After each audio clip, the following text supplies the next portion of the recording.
All right.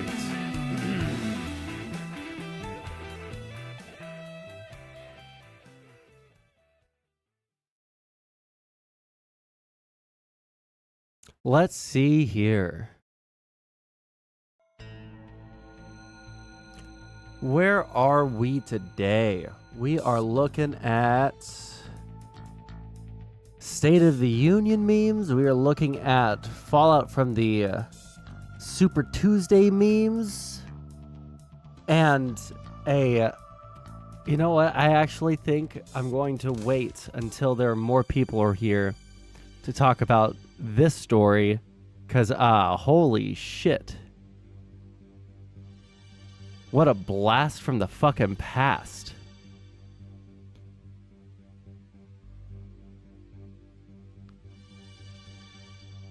Let's see.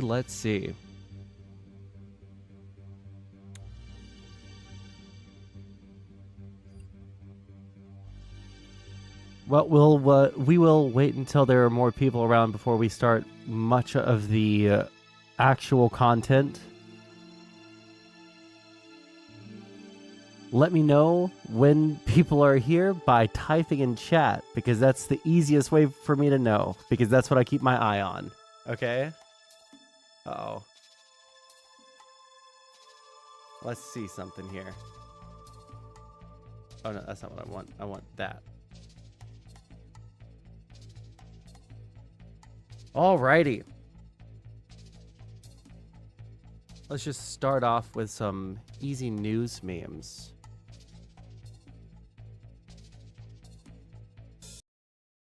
And now the presumptive Republican nominee, Donald Trump, won't be keeping a low profile during the State of the Union. And that's exactly what he is promising. He posted on social media that he will be doing a live play-by-play reaction to the speech and offering quote-unquote corrections. Our panel. Yo, the Donald Trump, the former president, is going to start doing React content, man? Bro, I'm down for it. Is back now. David Chalian? Donald Trump is fact checker. Who would have thought? You never. His social media platform is called Truth Social. But listen, it is noteworthy that this State of the Union address comes the day after Nikki Haley gets out of the race, and that the general election begins in earnest, and it is a new context. And obviously, this is a big, huge stage for the president, so you would expect his opponent to try and find a way into the news cycle. Donald Trump doesn't have a hard time finding his way into the news cycle, and so no doubt he will want to inject himself into all the commentary that comes out of the speech in some way. Whatever that may end up being, I think the reality is, and I think the Trump team knows this is Joe Biden's night, which may work for them if indeed his performance is not what people think it should be. One of the ways that Donald Trump is trying to make his voice heard, that's, I think, the way that the Biden campaign put it today, is he's already goading Joe Biden on debates. And he said, and it's important for the good of the country that Joe Biden and I debate issues that are so vital to America and the American people. Therefore, I'm calling for debates anytime, anywhere, any place. The debates cannot be run by the corrupt DNC or their subsidiary, Commission on Presidential Debates. I look forward to receiving a response. And this is my favorite part of this. Thank you for your attention to this matter! Exclamation point. He's still sending out the office memo. People are worried there won't be any debates, and he's saying he'll debate, but who knows? He also says he won't do it with the commission, which it is really, really important that Biden not pull the "I'm not dignifying him with a debate." Because the entire criticism of Biden, or like the biggest criticism of Biden right now, is that he's too old. He doesn't have the mental fortitude. He can't keep up with things mentally, et cetera, et cetera. So like that needs to be squashed, or at least he needs to point out that Donald Trump is just as fucking geriatric as him. Like, that's all that needs to happen. I think he actually wants to debate. Right. I don't know, but Well, the president's up for it. I mean, Biden can handle himself in a debate like that. But I think David's right. I think what Trump says will get some attention tonight. But it's hard to break through the State of the Union, right? It's on all the networks and it's everywhere. And I think the people who've given the sometimes ill-fated response to the State of the Union have found out how difficult that is to counter the president. The whole, it's just the scenario is so big, right? but isn't it also another way of seeing the hold that the former president holds over the Republican Party? Because there are some things the president could say that would get acknowledgement from Republicans that may not be the case anymore. I mean, I'm just thinking about border security, given my background, but there are measures in there that he will talk about that there was a time where Republicans would be on board with it. He'll get mad at them if they clap at anything that he says. Right. That's a really good support point. for NATO and Yes. the Exactly. Ukraine matter is That's a another great area point. that no Yes. doubt Well, it's Biden will draw the contract. Come on, take it out. A divide. So let's just shift gears slightly and talk a bit more about what Donald Trump has to do, if he tries to do it, to get those Nikki Haley voters back in his fold, looking ahead. One of the questions is about how the voters feel and whether or not those who voted for Nikki Haley were just trying to protest and then they'll come back into the fold, or whether they protested and they're like, never going to do it. Our colleagues went out and talked to some of those Haley voters in Virginia. They voted on Super Tuesday. Let's listen. No question, Biden. We cannot have another 4 years of that man. I'm not going to vote for either one. If she was on the no labels ticket, I would certainly vote for her. My intention is to write her in at the end, and because I really cannot vote for her opponent. I, at this point, can't answer that question. I think that this country can do better than the choice that we've been given. Which leads me to a question that is more relevant than we have seen in many, many cycles, I think, since you and I really have been covering campaigns. And that is whether there is really a fertile ground for a third way. And Liz Cheney sent out this tweet. She said the GOP has chosen. They will nominate a man who attempted to overturn an election and seize power. We have 8 months to save our republic and ensure Donald Trump's never anywhere near the Oval Office again. Join me in the fight for our nation's freedom. I'm not suggesting that she is going to jump in and be that third way. Others are, but it's people like that who have megaphones, who don't want either candidate necessarily, who are trying to figure out what to do with this frustrated sector. Yeah, on Liz Cheney specifically, I mean, watch this space, because she doesn't want Donald Trump. Exactly. That's what she really doesn't want. Yeah. And if she thinks the best way to not get Donald Trump is supporting Joe Biden, I would imagine you might see her on the convention stage in Chicago at a Biden So convention. there's that dynamic, and then the other voters. Exactly. Yeah. And there's no doubt, Dana, that voters, I mean, you just heard some of them, would like an out here and like find a viable third party, and it's always been an attractive option. The issue is, of course, there's not a path really for that kind of candidate in our system to get to 270 electoral votes. I mean, Ross Perot got 19% of the vote. He got 0 electoral votes. So it is so difficult. And what it does, and this is why Democrats are so worried about this, the entrance of giving that option to people who don't want Biden and really don't want Trump, it lowers Trump's need number, his win number. It lowers it and makes Trump winning more attainable. That's what Democrats are going to try to convince the folks that are around no labels or people who may go support Robert F. Kennedy Jr. that they are handing the Oval Office to Donald Trump. Real quick, Carl. I mean, the cards are stacked against a third-party person. Those people are what this election is about. How do you get those people? Yep. And that's what Biden's going to have to try to do. I have a hard time seeing Trump getting those people, but another alternative could get their vote and make them feel better when they vote. Let's discuss on this big day with former Republican Congressman Charlie Dent and former senior advisor to the Biden 2020 campaign, Alencia Johnson. And Alencia, one of the things Biden allies want is they want him to be a fighter. They want him really kind of going on the attack. How much of that are we going to see, do you think, tonight? Yeah, I can definitely expect for him to go on the attack. Look, I remember when the special counsel's report came out and he was frustrated with what they said about him. That fiery response he gave to reporters, I think you will see a bit of that tonight with President Biden's performance. You'll also see him talking about some very critical issues. Reproductive freedom is probably going to be one of the top things that they talk about, from who the First Lady has in her box to the fact that even senators and representatives have guests from the different parts of the movement, from the president of Planned Parenthood and Reproductive Freedom for All. So he's going to hammer on those issues that relate to black voters, and we'll also probably hear him talking about what's happening with the Palestinian people.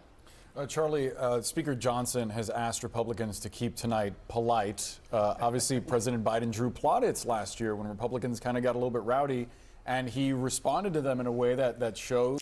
Hey, Sondsol, just out of curiosity, how long has your family been in Texas, if you don't mind me asking? We've been here basically most of my life, so a pretty long time.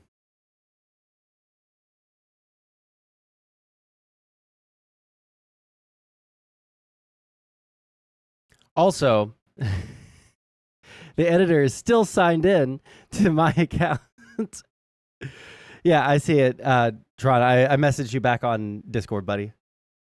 That he was, at least in that After moment, this, I'll very probably sharp look at it. and very with it politically. How do you think Republicans are going to respond to the president tonight? Might we see another opportunity like that for President Biden? Every Republican speaker has told his members to behave. Sometimes it works. They don't want any you lie moments. Johnson's going to sit up there with his best poker face and try not to express anything. But this is really hard for some of the members. It's like going to an arsonist convention and having wood and gasoline and say, hey, nobody can throw a match. Okay, somebody's just not going to resist. And so I always fear that somebody is going to, make some kind of outburst at an inappropriate time, and that's what they're trying to avoid. To put that into context, I was there covering Congress when that you lie moment happened, and I ended up having to fly down on assignment to cover the congressman in his home district in South Carolina for that. It's almost quaint now, but I just wonder, the State of the Union so often, and we make a big deal out of it. It is a big deal. It is this important moment, but it often doesn't move the needle a ton. I wonder, though, Charlie, if you think there is an opportunity for Biden to do that. Well, look, these speeches usually drone on too long. It's a smorgasbord of every idea they've ever had. They throw them in there, everything they've ever done. Make sure you avoid pronouns and call my name out if something needs my attention. What does that mean, avoid pronouns? Am I not allowed to refer to someone as he or she?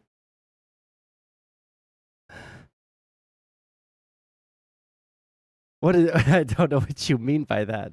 But what will happen today, I suspect Biden will use this as an opportunity to confront Republicans on Ukraine funding. Bring that bill up tomorrow. Let's vote on that. He'll say, take up the bipartisan immigration bill that Senator Langford negotiated with Chris Murphy and put pressure on them. I think he will confront them there.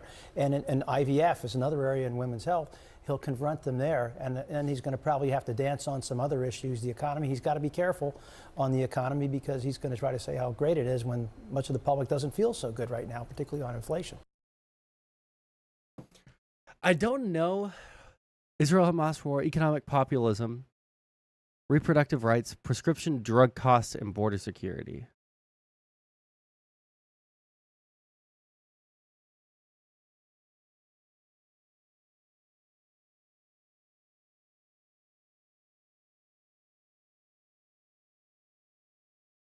Okay.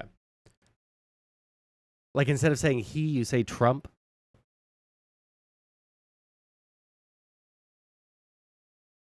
Have more room to cover clarity. Okay.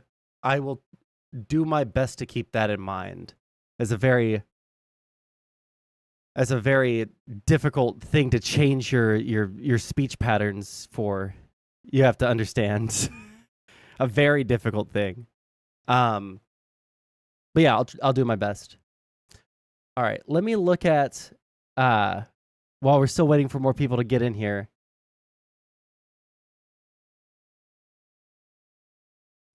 Let's look at some of these. Wait, you're applying as me? On what if we disagree and then I have to debate these people? Kick chat test. Oh shit. It shouldn't work. I don't know what the issue is. I have no clue why it's not showing up. But I'm trying to fix it. But I had to go live or else I wouldn't be able to stream at all today. So, yeah, I tried to fix it. I have no clue what the fucking problem is. I reset it. I tried to make a new one. It's just, it ain't happening for some reason. Here, let me move OBS over there.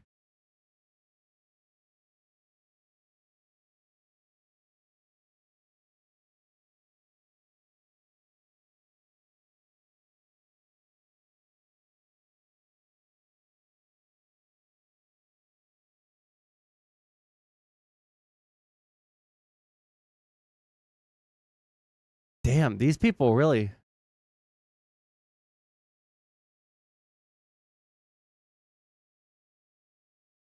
One less tanky voter? I'm sorry. Tanky voter? Brother, choose one. These don't vote. One less tanky voter? I'm sorry. Tanky voter? True. Brother, choose one. Hey, that's super true, Tron. Let's continue pushing that narrative out there. It's definitely going to help me out. Soldiers, our vets aren't being taken care of, but people that come into our country illegally are. Wait, hold on. No, maybe I wasn't even listening. Fuck, what did he say? Our soldiers, our vets aren't being taken care of, but people that come into our country illegally are. Wait, hold on. Now, maybe I'm just making this up in my mind. I wonder, Trump cut VA benefits. Is that not true? Oh, wait, we want to take care of our veterans? President Trump's fiscal year 2019 budget impact on veterans? The president plans to cut $30 billion from disability benefits and employment initiatives, which provide career counseling and job training to disabled veterans entering the workforce. Investment, I don't know why that word's there. The VA will have to pay more for more expensive private nursing home care? Oh, yeah. I'm glad that we care so much about veterans so that we can kick out all the illegal immigrants while we're also not going to help our veterans. And our soldiers. And what were people saying? Trump can't cut VA benefits? Congress can. You should learn how the Constitution works. Wowee. Who would have thought? Who knew?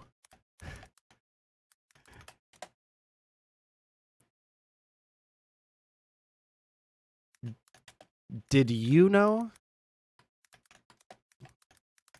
Is also the leader of his party and sets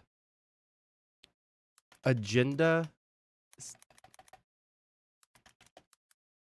the policy agenda.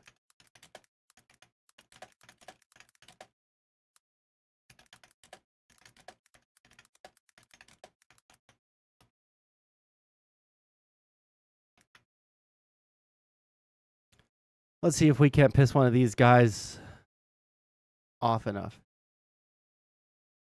Link.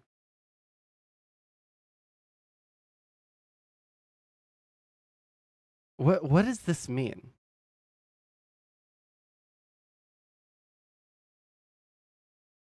The president is the leader of his party and sets the policy agenda. And he also signs bills into law.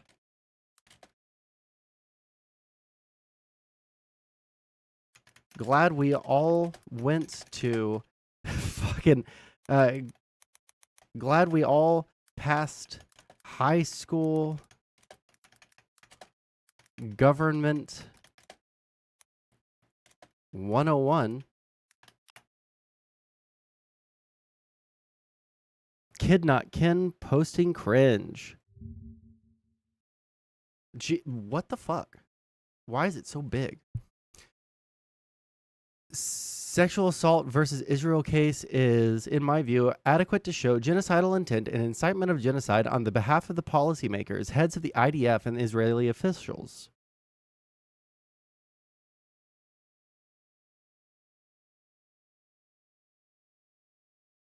Heads of the IDF. Also, that the military actions of Israel align with the intent and incitement described. Wait, what is... Oh, South Africa. I thought he was referencing the...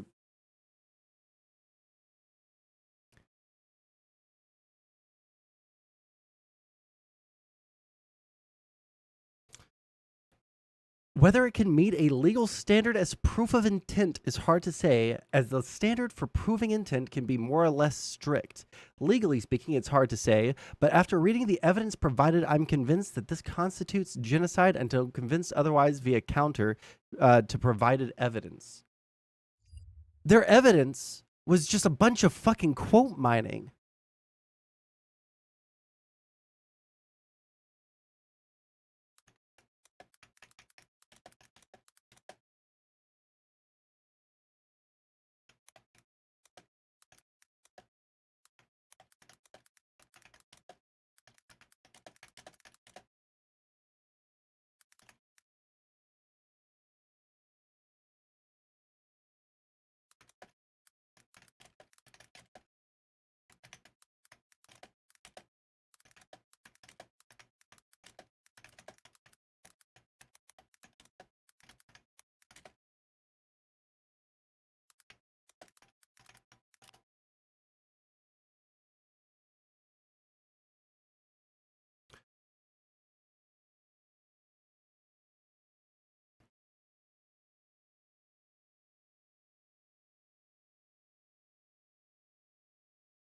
Getting more care.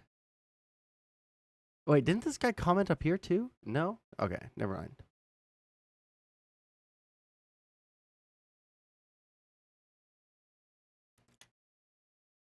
Hey. I'm glad you have such strong opinions.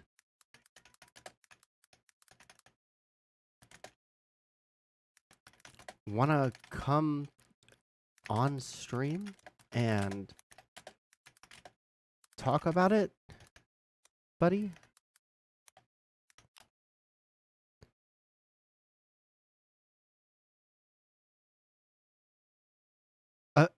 Just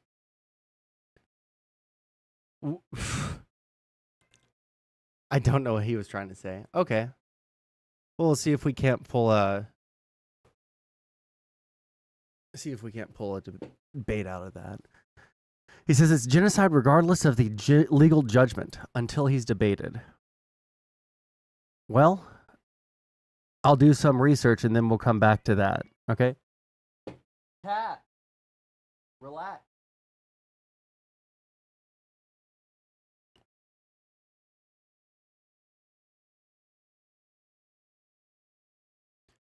I'm sure there's more evidence that after 9/11, America was more genocidal than Israel right now, because you can quote mine it all you want. 7 p.m. So in an hour it starts. Cool. We'll keep that open.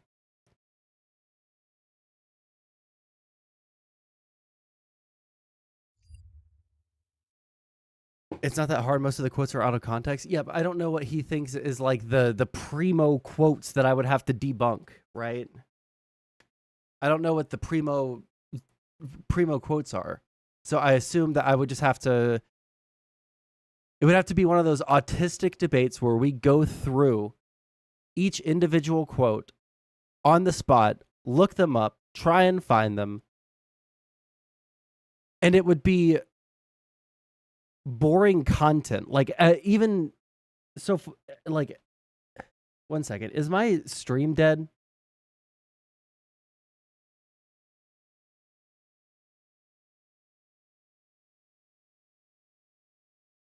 Am I still live? Because the YouTube thing on my end is not looking good.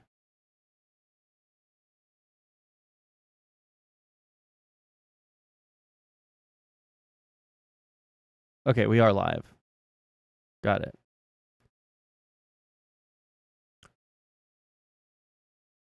You never stopped? Okay, the YouTube stream looked like it stopped for a second. Okay. Let's see what sort of things we have on the news tab.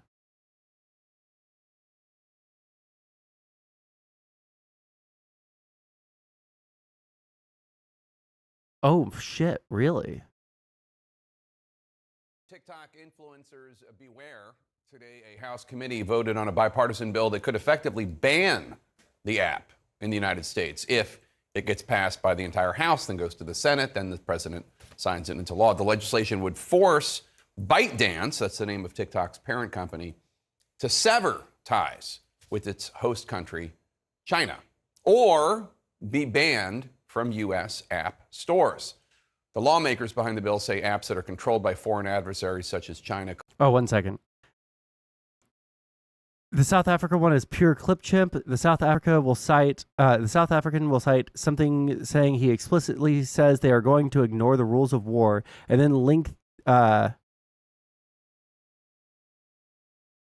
in the link they cite, the person says the opposite. He's right if you only read the South African words, but they are lying and cheating and manipulating every quote. I'm pretty sure there's more evidence after 9/11 that America... Okay, I didn't read those first ones. Fuck.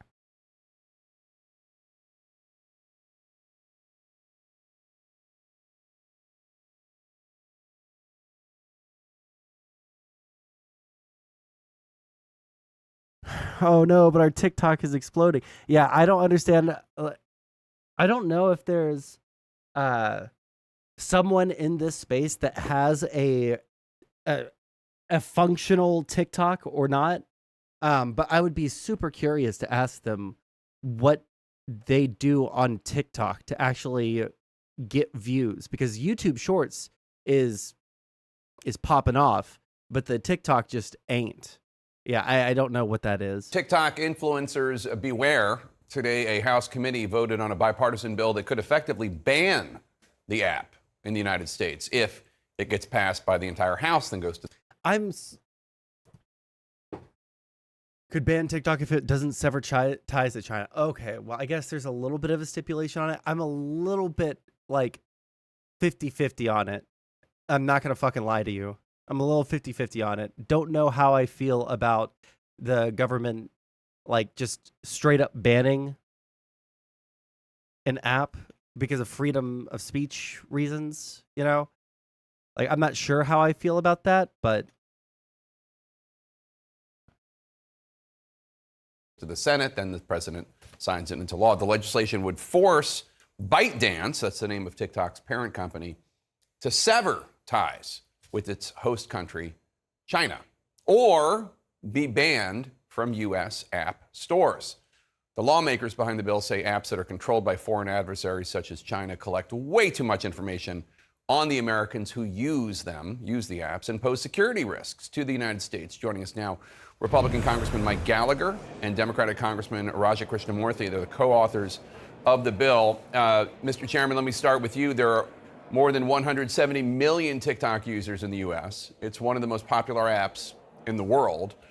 What do you say to them if the U.S. ends up banning TikTok? As I'm sure you've heard from a lot of them today, they are worried. They love TikTok.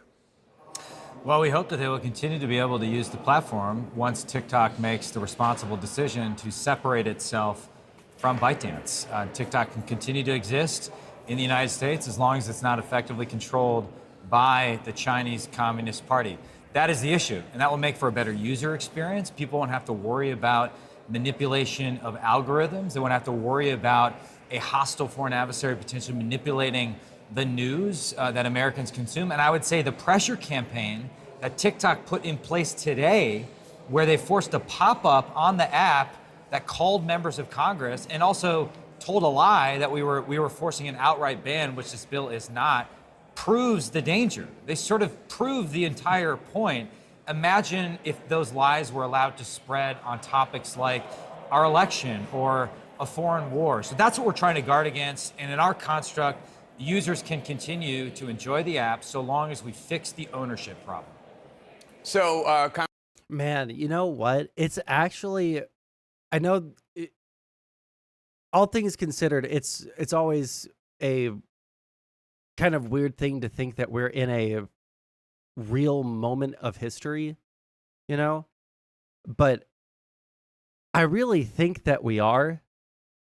I think that we're in a moment of history that is going to be unbelievably consequential.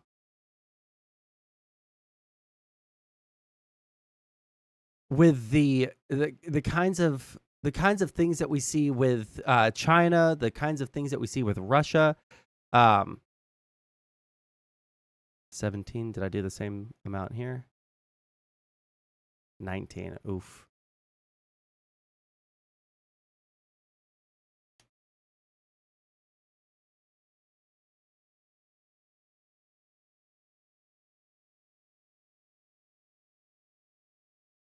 There we go. Get more farmland. All right. We're in a very consequential moment in history, I think, when the United States is possibly on its way out as the global dominant superpower, yada, yada, yada, right? And we are witnessing almost in real time its efforts to stay in power and its efforts to cut ties with China, to fuck with Russia in a way that's not going to immediately cause a war between the two of us. Like, it's hard to say for sure how consequential, but it is something that we should keep in mind, because holy shit. Like, actually, holy shit. This is super kind of scary, is it not? The fact that the United States probably has the highest chance that it's had of having a major war in decades. It's like having a major war like World War II, like a world war type thing. We actually are approaching that point. Anybody that says otherwise is super fucking coping. It's not that the United States is looking for war. It's not that the United States is, the bad guys necessarily, right? But it is just where we're at, right? It is where we're at.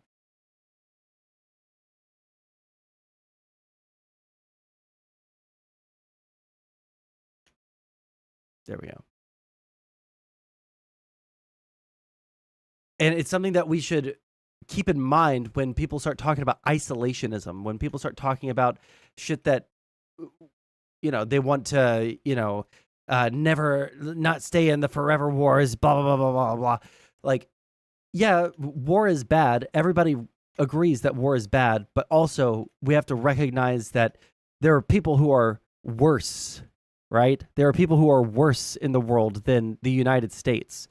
And those actors are actively fucking with us all the fucking time, and nobody wants to call that out. Everyone just wants to call out the U.S. doing something bad.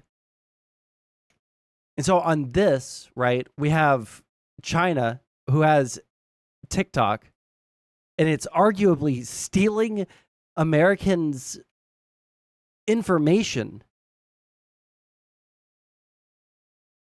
Stealing our information, our private,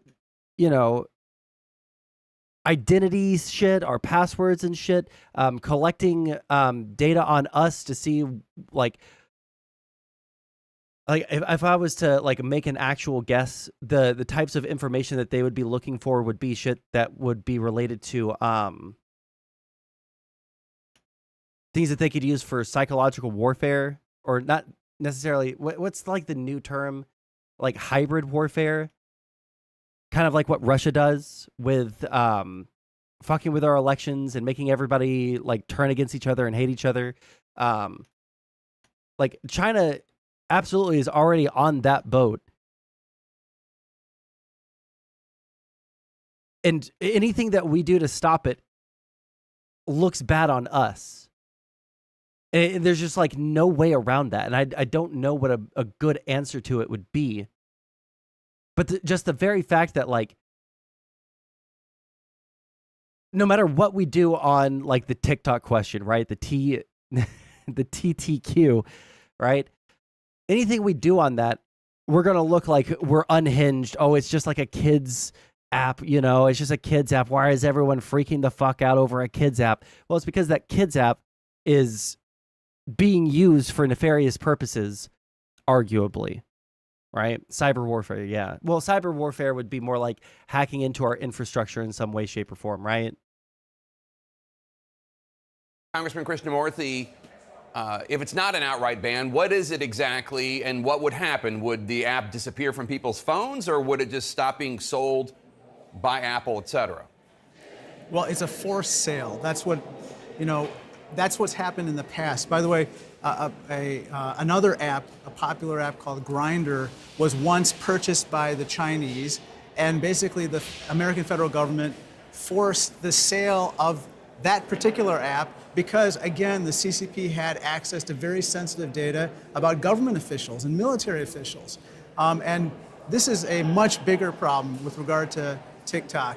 TikTok is owned by ByteDance. The editor-in-chief of ByteDance is himself the secretary of the very Chinese Communist Party cell embedded in the leadership of ByteDance. And his duty, according to him, is to make sure that TikTok and other products abide by correct political direction. And so that's why we took this action today. The House Energy and Commerce Committee voted 50-0 unanimously. That has not happened with regard to any bill affecting this particular platform. And now we look forward to its passage in the House. So, Mr. Chairman, there's a First Amendment fight over this as well. The ACLU says that your legislation is a violation of free speech rights. The senior policy counsel at the organization says, quote, just because the bill sponsors claim that banning TikTok isn't about suppressing speech, there's no denying that it would do just that. We strongly urge legislators to vote no on this unconstitutional bill, unquote. Well, can they just not? Can they just like transfer? Well, I guess if it's ByteDance's property, they wouldn't want to. I guess there would have to be something that would be someone would make a replacement eventually for it, right? Like almost certainly.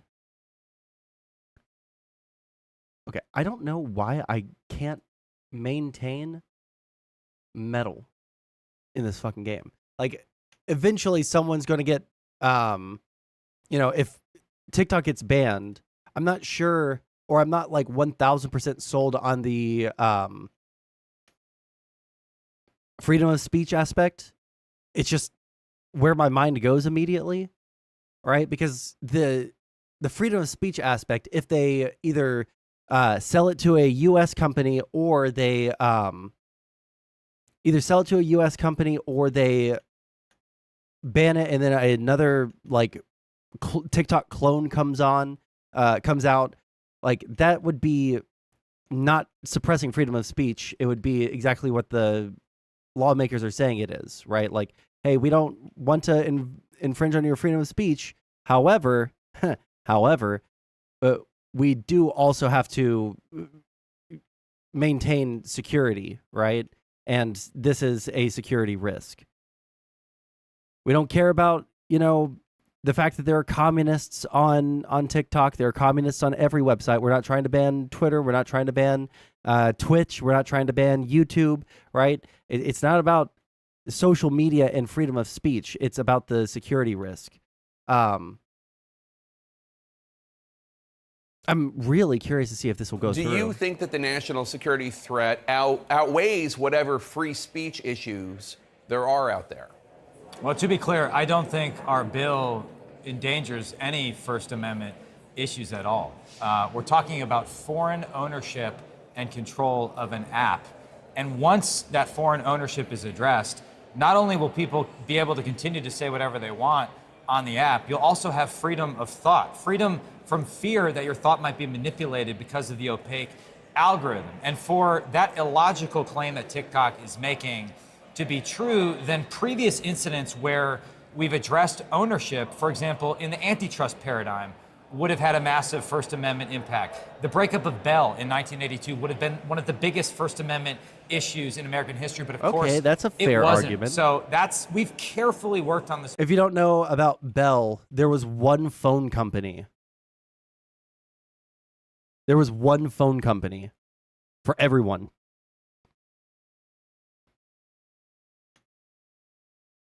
And it was the Bell company.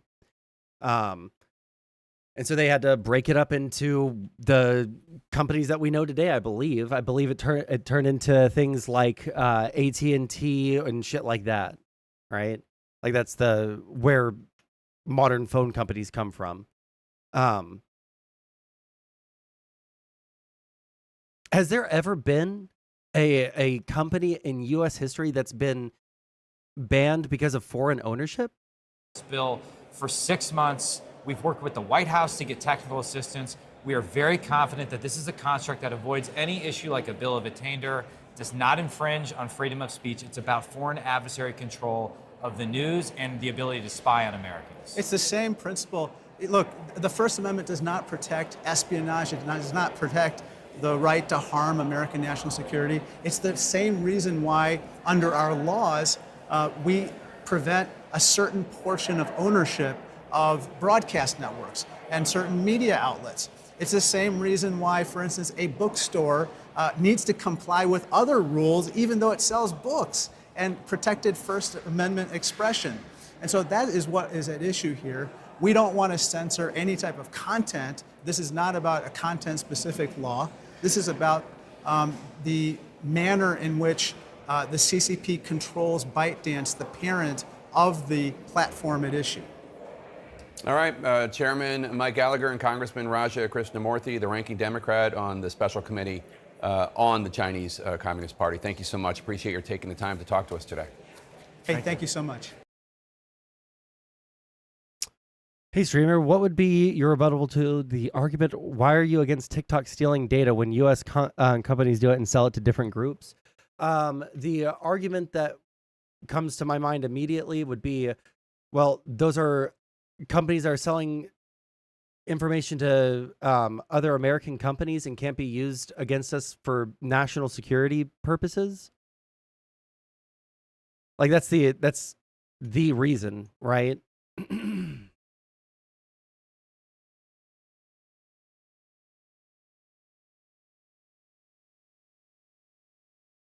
It has very little to do with the fact that, oh no, it's just a foreign company, because, you know, companies in like England and Germany and our allied countries also do this probably, right? But the problem is that this is a hostile nation that is actively, you know, along with Russia, fucking with our institutions, right?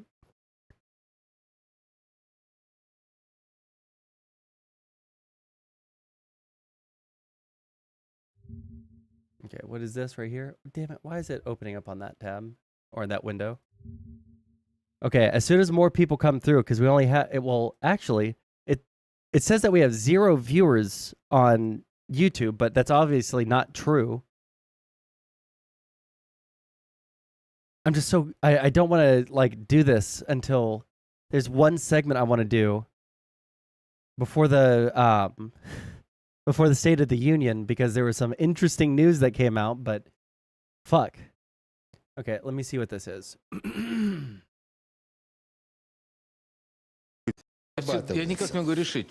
Oh, let's read the caption first. Russian propagandists debate which cities should be nuked first in the event of a war with NATO. This is, of course, blustering and attempts to intimidate NATO members. All of Putin's efforts to intimidate have only strengthened NATO. That is true. Я никак не могу решить. Париж, Марсель. Вот что касается наших. Ну, Бухарест само собой, а вот потом Париж, Марсель, Лион. Хороший город. Лион. Там праздник огня есть, да. Лион, да.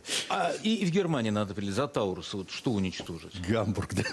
Вот Гамбург. Это Кирмиш, Гархер, где вы учились? Гармиш-Партенкирchen. Ну, он маленький там. Он не стоит, а то есть Гамбург. Там это дорога. Или может Мюнхен? Ракеты дороже стоят. Нет, просто может провести голосование в аудиториях. Какие города им не жалко, чтобы они понимали, к чему приведут идиоты, возглавляющие эти страны.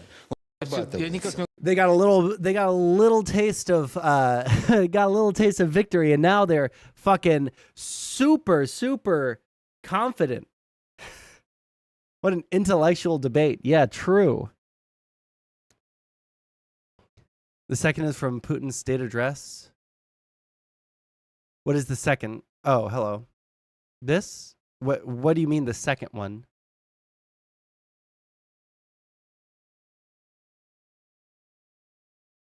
Oh, there. Okay, I see. I thought that was all one long link. Я хочу еще раз все-таки подчеркнуть это. Я говорил, но мне очень бы хотелось, чтобы вы меня услышали. Also, just so you guys know, whenever a leader or someone in a country starts talking about using nukes, right? This is only Russia that does this, okay? But whenever someone reminds other countries, quote unquote, that they have nukes and they're willing to use them, yeah, our countries know, our governments know, our militaries know. They're not caught by surprise whenever they're like, oh yeah, by the way, we have nukes here and we're like, they can reach over here in 3 minutes, blah, blah, blah, blah, blah. Yeah, everyone fucking knows that. The only reason that they do it, use your brain. If the governments already know it, who are they talking to? They're talking to us. They're talking to the civilians inside of those countries to scare us into not supporting any extra aid for Ukraine, into not helping them out, into, basically letting them do whatever they want. Russia's not going to use fucking nukes. Unless someone's on the doorstep of fucking, I almost said Stalingrad. Unless someone is on the doorsteps of fucking Moscow. Nukes are never going to be fucking shot. There is no reason for them to use nukes. It would be better for them to lose the Ukraine war than to use a nuke to win it. There is 0% chance. Prigozhin was on the doorstep? Okay, yeah. What are they going to nuke? Their fucking grasslands outside of Moscow? Like, no. There's just like 0%. Or like an infinitesimal less than 1% chance. To where we might as well just say it's 0%. Someone would have to be drunk, high, schizophrenic, and bipolar, kill everyone else in the room, and then like launch the nukes themselves in the delirium for that to happen. It's just not going to. Все-таки в конце концов. И донесли это до своих читателей, зрителей и пользователей в интернете. Но вы понимаете или нет, что если Украина будет в НАТО и военным путем будет возвращать себе Крым, европейские страны автоматически будут втянуты в военный конфликт. It's only a defense pact. If they decide to go in and start trying to get Crimea, if they end up winning and they, join NATO, if they attack you, guess what? It's not Article, you can't do Article 5. Конфликт с Россией. Конечно, потенциал объединенной организации НАТО и России несопоставим. Мы понимаем. Но мы также и понимаем, что Россия одна из ведущих ядерных держав. По некоторым компонентам, по современности даже... God, they really rely so heavily on the fact that, the previous government of Russia, the previous government was a big dick motherfucker. And now we have these guys who have the vestiges of what the USSR had. And they're still like, oh yeah, we'll blow everyone up, man. We'll blow everyone up, man. Like, yeah, sure you will, man. Многих обережает. Победителей не будет. и вы окажетесь втянутыми в этот конфликт помимо своей воли. И вы даже не успеете глазом моргнуть, когда будете исполнять пункт 5 Римского договора. Господин президент, конечно, не хочет этого развития, и я не хочу. И я не хочу. Поэтому он здесь и находится, и... Okay. We'll get to this one in a minute, okay? We'll get to this one in a minute. This one's good. Have I seen this classic clip? Russian President Vladimir Putin has disclosed details of Russia's annexation of Crimea in a new documentary which will be broadcast on Russian television. Putin said the plan was hatched as former Ukrainian President Viktor Yanukovych fled to Russia. In a trailer of the film, produced by Russian state TV Rossiya 1, Putin says he tasked the Russian special forces with saving Yanukovych's life. Putin said, quote, I invited the chiefs of our special services. The Ministry of Defense to the Kremlin tasked them with saving the Ukrainian president's life. He simply might have been eliminated. Wait, hold on. Why do people still push the... Why do people still push the line that Russia didn't invade Crimea?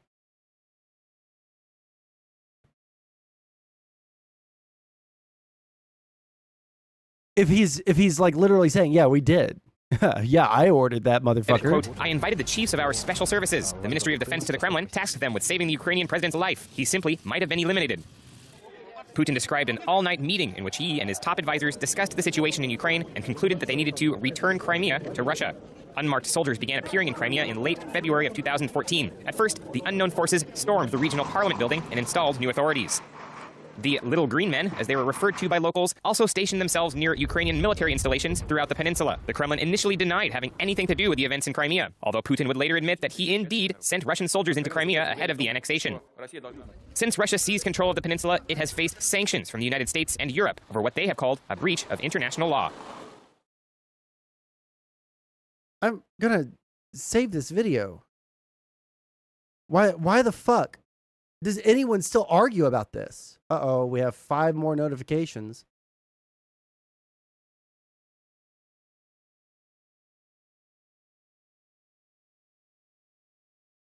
Go on with you tomorrow.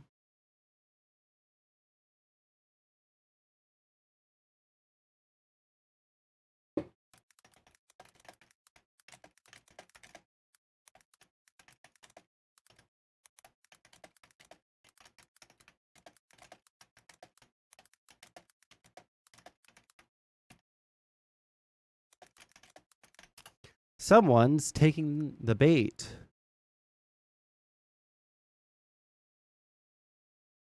For a debate.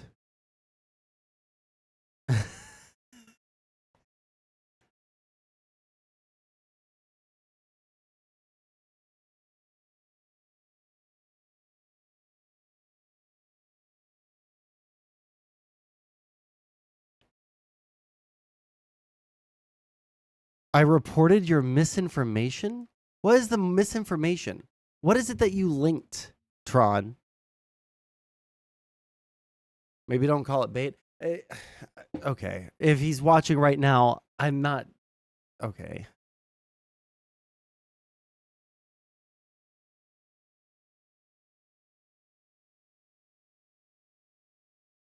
What are they saying? Like how you just gloss over the fact you sent a false link? It's veterans.senate.gov.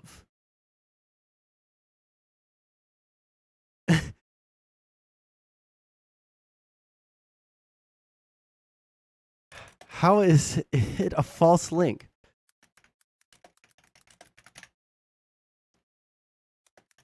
It's a .gov site. I don't want it to accidentally.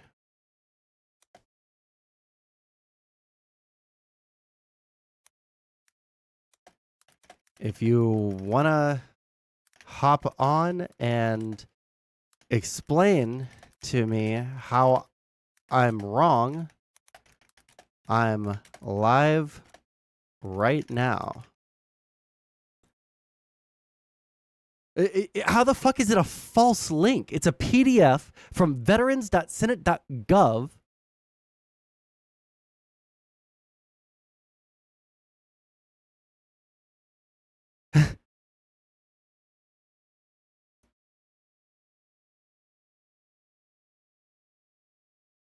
What a fucking retarded thing to say. And then also, I reported your misinformation. Cool.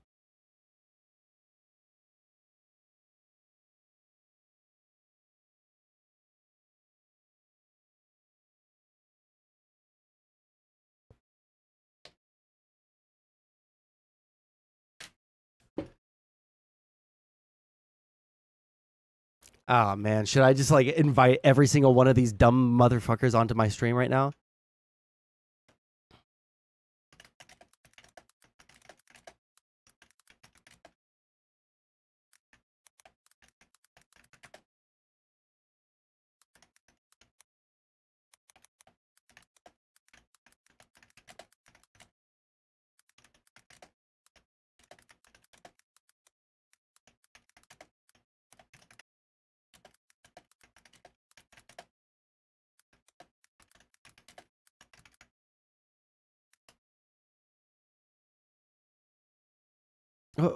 How are these people like this?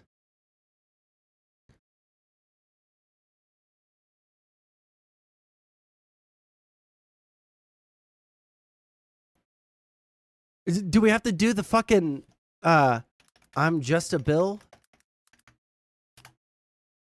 This is in the public domain now, right?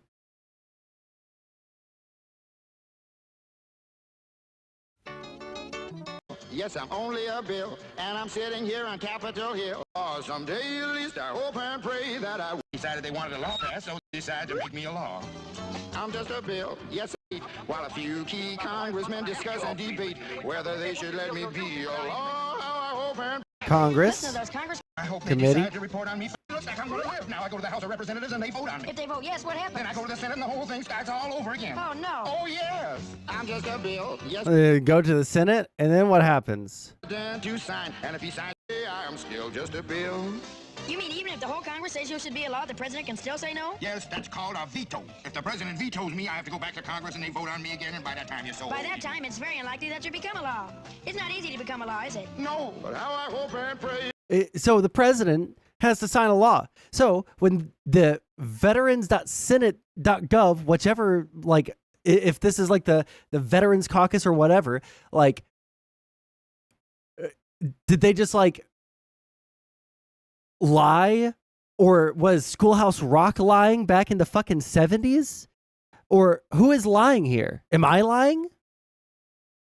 Where is the lie? I found it. Save this one as well.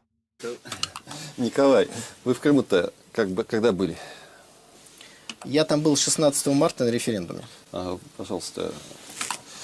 А я был в Крыму с 21 февраля. И вы знаете, то, что вы мне рассказываете, ну вот просто абсолютная чушь. Далее, я не увидел, к сожалению, никакой поддержки органов государственной власти в Симферополе, где я конкретно находился. Не увидел. Не было ее. Депутатов собирали ополченцы, чтобы загнать их в зал, чтобы они приняли. Чего уж там говорить-то.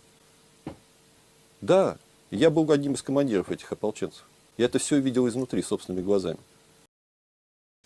I do gotta love how honest they are. What the fuck? Save it to watch later so I can pull it up if I need to. I don't know. Maybe I'm. I actually no. I know that I'm right, and that these people are just in such an unbelievable cult that they'll deny basic civic lessons that they learned in fucking high school. A bill goes into the Congress, then it goes to the Senate, then it goes to the president. It has to be passed 3 times in order for it to be solidified into law, unless it's from a federal agency.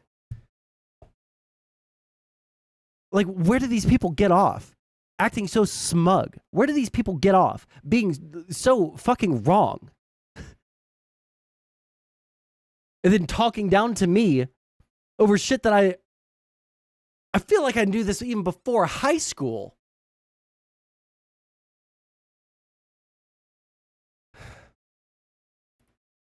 Tron, they are requesting that you make the Russia stuff into a segment. Jesus fucking Christ.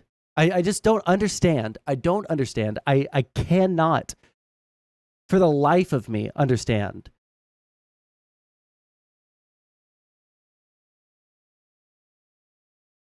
No, I understand it.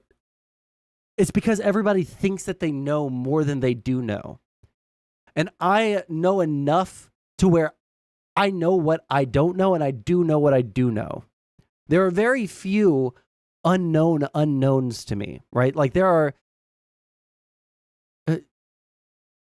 this isn't like a novel thing, right? Like we have things that we know, right? These are known knowns. There are things that we don't know, but we know that it is out there, right?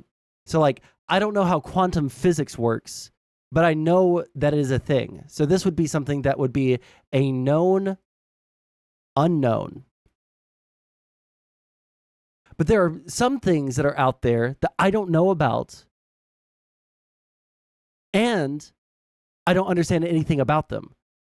So those things would be in the category of known or unknown unknowns.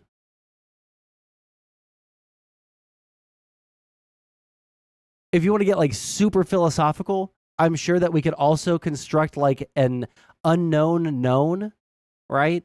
So this might be something like an unknown known might be something like something about your psychology that you practice every day, but don't realize it. But you have some sort of like intrinsic knowledge as a result of being a human being, right? So for me, when it comes to like the known knowns, I'm pretty confident on most of the things that I know about that I could know about, right? Or the things that the topics that I know about and that I also understand what's going on inside of them, right? There are a fuckload of known unknowns. Like, I don't know a lot about polling. I don't know a lot about quantum physics. I don't know a lot about a lot of things. But this bubble right here for me, right? I think I kind of understand. Here, let's go back. So I feel like for a normal person, right?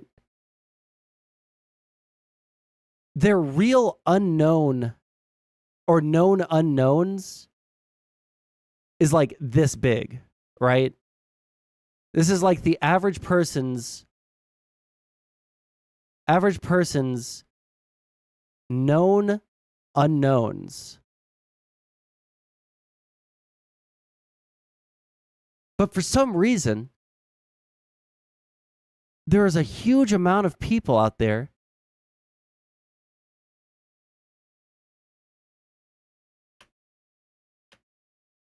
there's a huge number of people out there that think theirs is like only this big.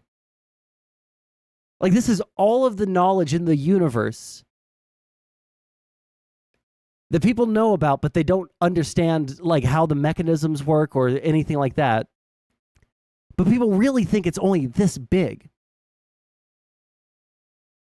And I don't know if it is just something that I have learned as a result of streaming. I don't know if it's something that I've learned as a result of school, or maybe it's just a better thought process that I have. But I do look at all of the knowledge out there as this big bubble. I don't know, and I guess like I couldn't know until pressed on something. But I don't know if there are any known unknowns out there that I would put into my known concepts. It's just like this is like a really like long and roundabout way of talking about like the Dunning-Kruger effect, right? Let's see if any of these dumb bastards responded. They did.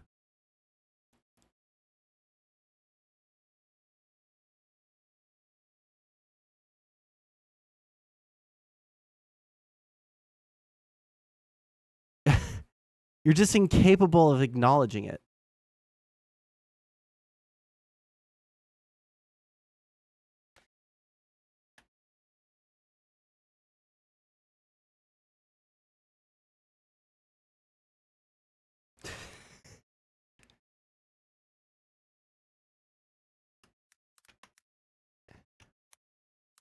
Glad you can't show my Dunning-Kruger Krugerness.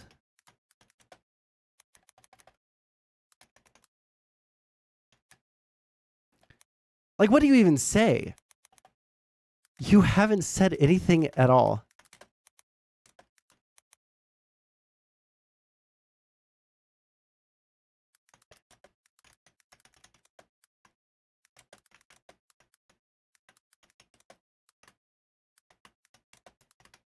You haven't said anything else except for nuh-uh.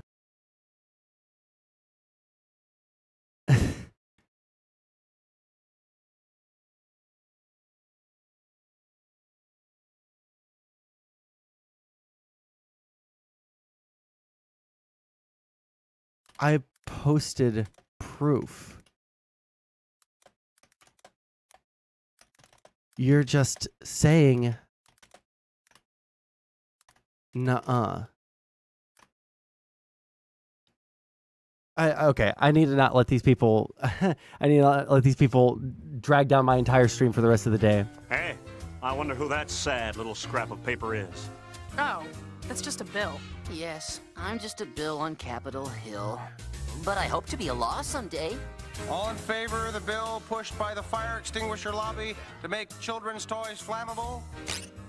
All against? Yay! Oh. Tough luck, kid. Oh. Let's go see some of the sights. That was good. Okay. We got 15 minutes, so I'm going to go ahead and do the segment that I really want to look at, because I haven't read this yet, okay? I have not read this yet, but years ago, on my channel, if we go to my channel, where's view my channel?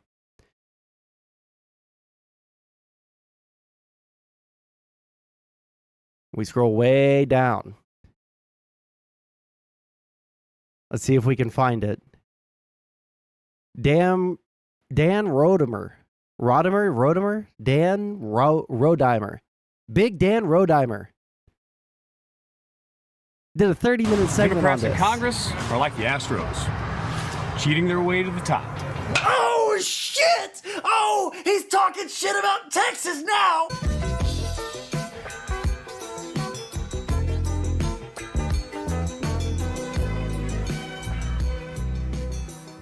Okay, let's just skip to the... Let's go, boys! Do we have to watch this in fucking 360p?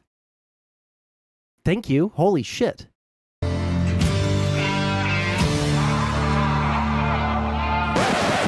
We call that bull Nancy Pelosi.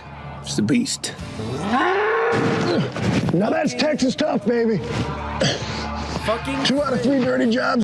We call that bull Nancy Pelosi. So this is just to give reference to the fact that I've looked at this guy before. This guy right here hops state to state to state to state, trying to find a constituency that will vote him into Congress, and he loses every time. This was his ad for Texas when he was running, I think, in Dallas or Fort Worth County or something like that for Congress. But before that, he lived in Nevada, and that's where that first clip came from. This clip right here was him running, no cowboy hat, not wearing the cowboy boots, because he's running in Las Vegas. And he was there I think he was in the, what do you call it? The Pawn Stars pawn shop and all that shit. So he's kind of just like a wannabe career politician. But it's always just been wannabe. Fast forward, how many years? 2 years later. Former congressional candidate and pro wrestler arrested in Vegas, murder of man who was wrongfully imprisoned for cold case killing. Now, because of the lack of commas, I'm trying to figure out what this means. He was arrested in Vegas murder of a man who was wrongly imprisoned for cold case killing. So I just want to watch the video and read through the article and see where Big Dan Rodheimer is today. Chris. How you doing, man?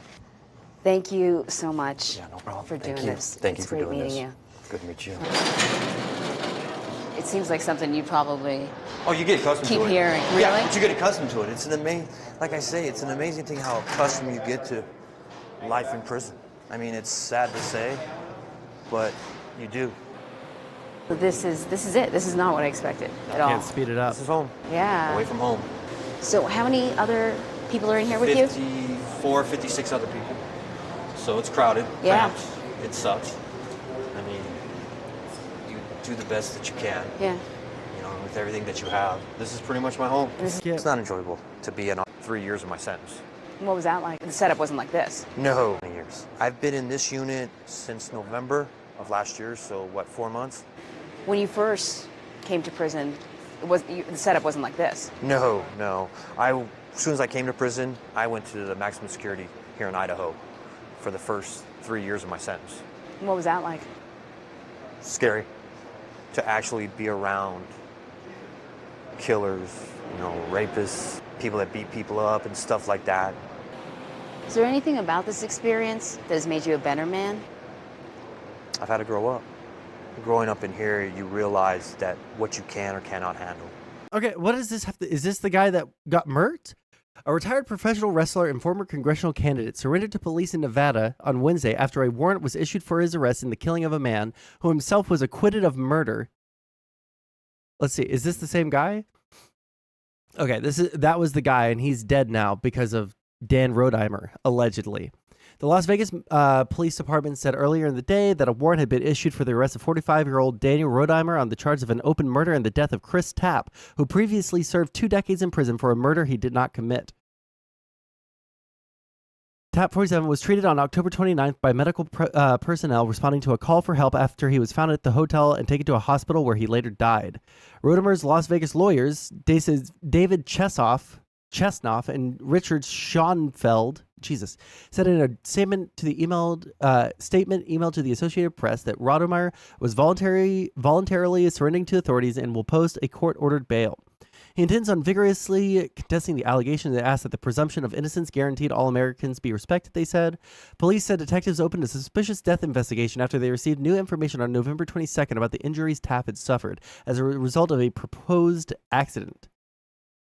Through the course of the suspicious death investigation, detectives have learned Tapp was in an altercation inside a room at the resort before being located and transported to the hospital. Ruled it a homicide as a result of blunt force trauma to the head. Rodheimer allegedly became upset after Tapp offered Rodheimer's stepdaughter cocaine.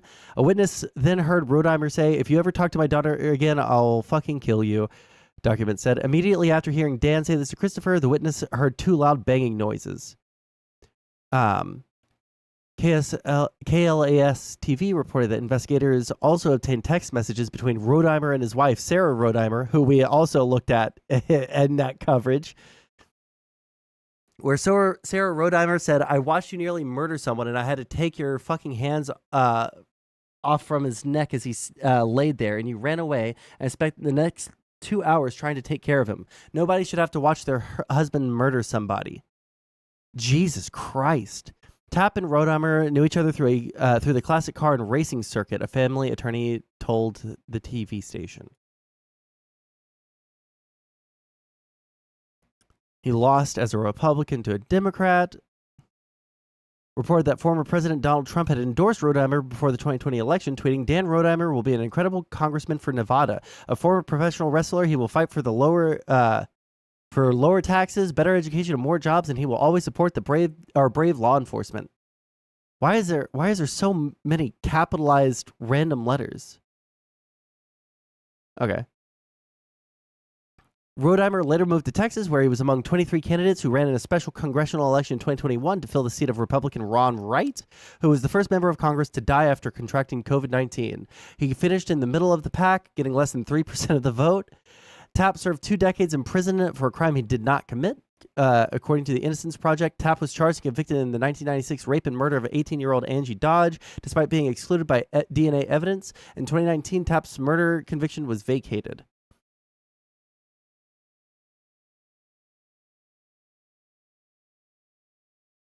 Jesus Christ. So his wife's text: I watched you nearly murder someone and I had to take your fucking hands off his neck as he laid there and you ran away, and I spent the next 2 hours trying to take care of him. Oh man, I wish there was so much more information on this, dude. I wish there was so much more information on this. This is crazy. Biden W. President Biden will propose a new $5,000 tax credit per year for first-time home buyers, and a year credit of up to $10,000 for families who sell their starter homes. This is significant news that will make buying a home more affordable for ordinary Americans. Damn.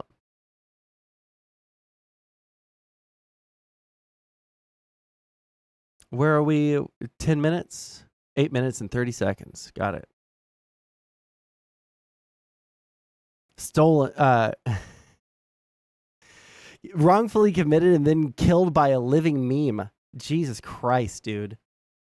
He probably thought he was going to die in prison from some of those fucking dudes that he had to live around, but nope. It was just wait, why are there 9+ notifications now?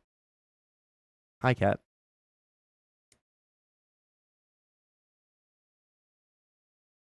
Oh, okay. Refresh. Hi, Waffles. Hi, Cat. You want to sit in my lap? All right. There you go. All righty. What else do we have here?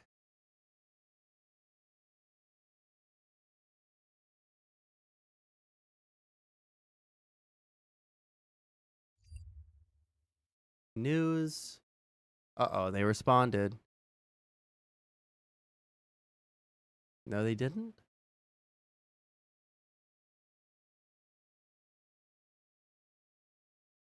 Okay, they haven't responded. Why does it keep on giving me notifications? This will be the ugliest campaign in history.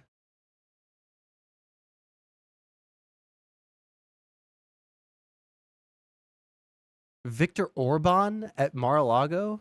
Cool. What a great dude.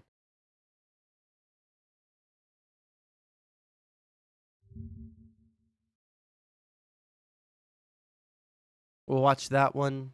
We'll probably only have time to watch this one. Ron Klain is the former chief of staff to President Biden. He was with the administration across those first 2 years. He was the president's right-hand person.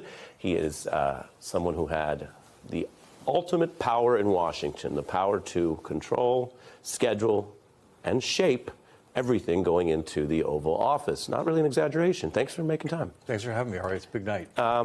You get the first swing here. I went through kind of what we're hearing. One excerpt. What's going to happen? Well, so as you kind of alluded to, this is to public policy what the Super Bowl is to football. There are some people who watch the NFL every weekend. There's some people who watch the beat every night. But millions of people who don't watch football watch the Super Bowl.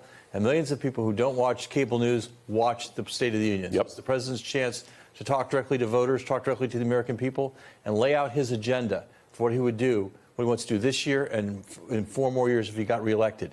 I think that's very important. I think people want to hear him be forward-looking and lay out new things that he's going to do. The president will talk about his accomplishments, of course, talk about the State of the Union. That's what the address is. But what people really want to hear is what's next. There's a reason why when you go to the movies, they show you the coming attractions. You know, that's what people want to see, what's coming up next.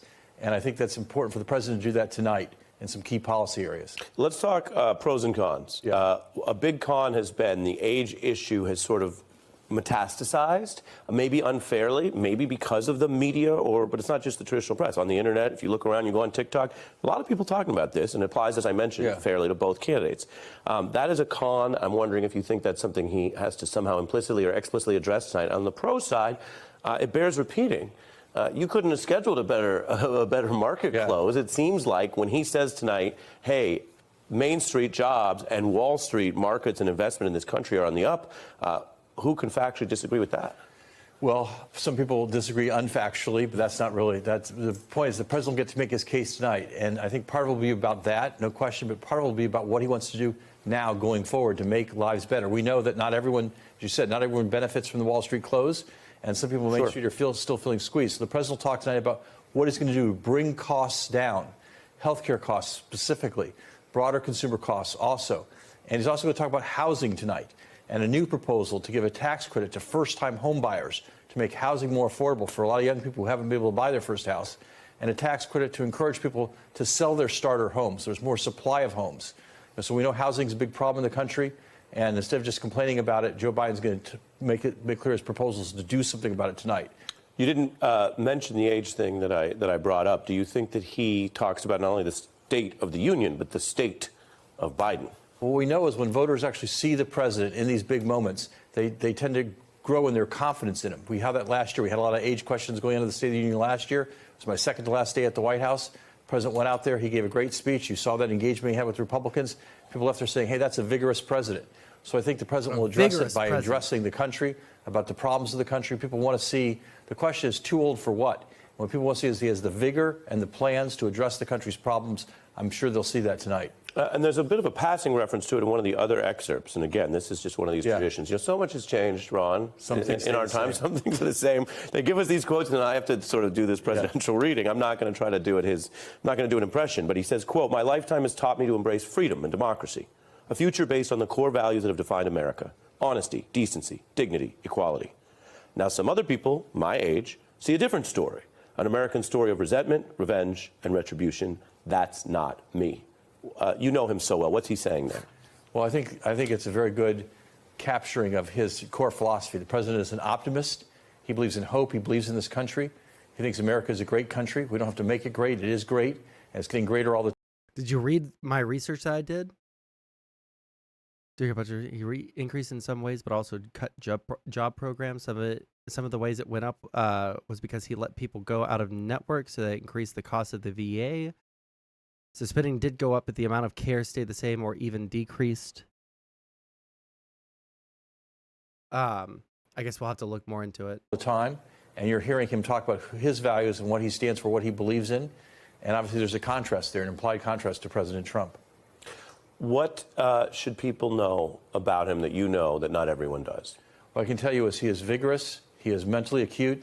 He is great in meetings in the White House, asks hard questions, insists on getting the details and digging into the answers. And I think you'll see the president lead in that way tonight at the State of the Union, and you'll continue to try to deliver for the American people.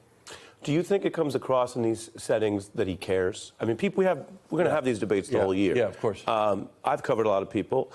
I've seen some where you get the feeling that they're just showing up, or they're there for the glory or the perks. Does he use tonight to also show, hey, I care a lot about this. That's why I'm running again? Yeah, I think that will be part of the message tonight, that the president, grew up in Scranton, didn't have any privilege in his upbringing, and, understands what a lot of the people in the country are still going to. We had a catastrophe in the economy in 2019 and 2020. He's been bringing it back since then, 14 million new jobs, but there are a lot of people who are still hurting. You'll hear the president talk about them tonight, what he's going to do to try to make their lives better.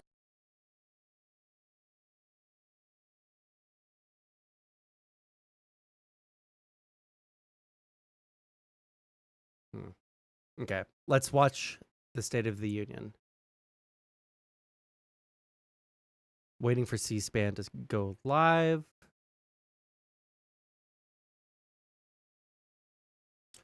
Let's see here.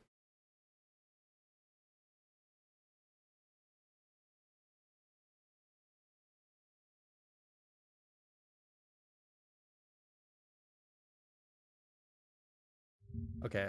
It's been over a day now, and there's still no word on. We will watch a meme. while we wait for the State of the Union.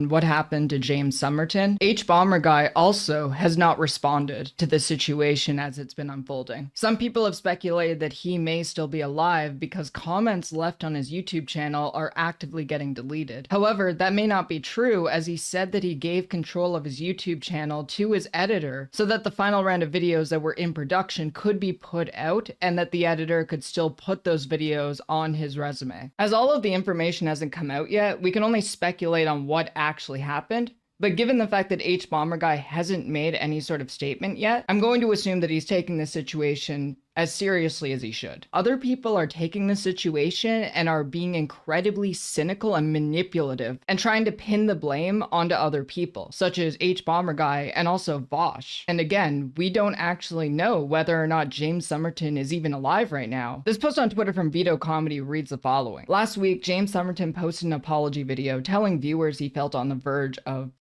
In a response video with over 150,000 views, Vosh attacked Somerton, accusing him of weaponizing the threat of self-harm for sympathy. Yesterday, Somerton took his own life, and he included this clip. This content warning feels manipulative. It is. You would otherwise put it at the 28-minute mark. This is why. Now, the speech comes during an election year where President Biden is fighting for a second term in the White House. Here we go. It's likely to be a rematch of the 2020 race. Tonight's speech isn't just about his policy agenda, but it's also him making a case to the voters in prime time. Now, following the president's speech, first-term Alabama Senator Katie Britt will be delivering the Republican response. And after the president's speech and the GOP response, it's your turn. We'll want to hear from you. How would you describe the State of the Union? What resonated with you in President Biden's speech and the Republican response? We'll listen to your voices and messages via phone and social media, live here on C-SPAN, cspan.org, and on our free C-SPAN Now app. Well, good evening, and thanks for joining C-SPAN for this evening's State of the Union address. In just a few minutes, President and Mrs. Biden will be leaving the White House to drive the 16 blocks up to the Capitol. Is that starting now? We'll be able to watch that. We'll also see the Senate gather as a body on their half of the Capitol and walk over to the House side where the State of the Union is held. We'll be able to see that as well. Right outside the House chamber is Statuary Hall, and joining us there, along with the rest of the media, is Catherine Tully McManus of Politico. Catherine, the State of the Union has really become quite an event here in Washington, hasn't it? Absolutely. The Capitol is already buzzing. The president isn't even here yet. The Capitol's packed with guests, lawmakers, all If preparing. you die, I need control of the channel. Yeah, I'll get right on that. Okay, we'll keep watching the Keffels thing for right now. But, okay, so let's go back to right here. We don't actually know whether or not James Somerton is even alive right now. This post on Twitter from Vito Comedy reads the following. Last week, James Somerton posted an apology video telling viewers he felt on the verge of. In a response video with over 150,000 views, Vosh attacked Somerton, accusing him of weaponizing the threat of self-harm for sympathy. Yesterday, Somerton took his own life, and he included this clip. This content warning feels manipulative. It is. You would otherwise. Yeah, this is what I was going to say. This is why you should never, ever, ever, ever comment on some shit without having all of the information or without letting the story play out. Because content warning, discussion of self-harm, right? For lefties, these content warnings, these trigger warnings, et cetera, they're a big deal. And you make the argument for them and why they're good all the time. But this is manipulative. Unless he actually fucking kills himself. In which case, now you look like a total piece of shit and part of the reason why that person probably killed themselves. This is why I haven't commented much on the James Somerton issue, right? Like, there are two possibilities. One, he made up the self-harm stuff, and he faked the suicide so that he could just, you know, get pity and have a way out, right? Have a way out where everyone now feels sympathetic for him, and his name is going to be dragged all over the place, and he can go on and live the rest of his life in obscurity, right? Like, that's one possibility, right? Another possibility is he fucking puts a shotgun in his mouth and gives himself a fucking 12 gauge mouthwash. Like, there are two possibilities here, right? But you don't know. You don't know until the information comes out. So why would you put yourself in a position to get shit on like Vosh is? That's why I haven't commented on it. Because I'm going to have different takes depending on what happens. Just put it at the 28-minute mark. He did this in True, his Tron. last video, which he deleted. I only saw the first minute of it, and it was immediately him doing the YouTuber apology, like, I'm so sad, like, self-harm, I just came back from the hospital thing. Like, he is 100% weaponizing it. I expect nothing but dishonesty from him. The same situation of trying to pin what happened to James Somerton onto other people was happening in other corners of the internet as well, with Peter Coffin getting roasted by Hank Green of all people, which I absolutely did not expect. Now, if you don't know who Peter Coffin is, he is a rather peculiar character on the internet. He got his start by... I met him. I met Peter Coffin, and it was such an interesting conversation. Because he's friends with the infrared guy, and I wanted to ask him about, like, do you, like, you guys both have, like, the whole patriotic socialism thing going on, right? Like, what do you think of him as, like, your, I guess, political ally or whatever, right? And he kind of half disavowed Haas, and then also said, like, as long as he's not doing anything, like, that goes against my principles, then I guess I'm fine. It's just I don't do what he does, right? I also felt bad for him because everyone that was around me wanted to, like, IRL debate bro him. And I was just like, man, I'm just so curious about, like, some of the things that you've said and some of the people that you associate yourself with. But man, that poor guy, poor person. Kicking himself in the balls on national television. No, I'm not kidding. This is an actual thing that happened. Please welcome That's the groin right. kicker himself, Peter Coffin. I fucking forgot about this. Okay, come on, Peter, let me see. All right, here we go.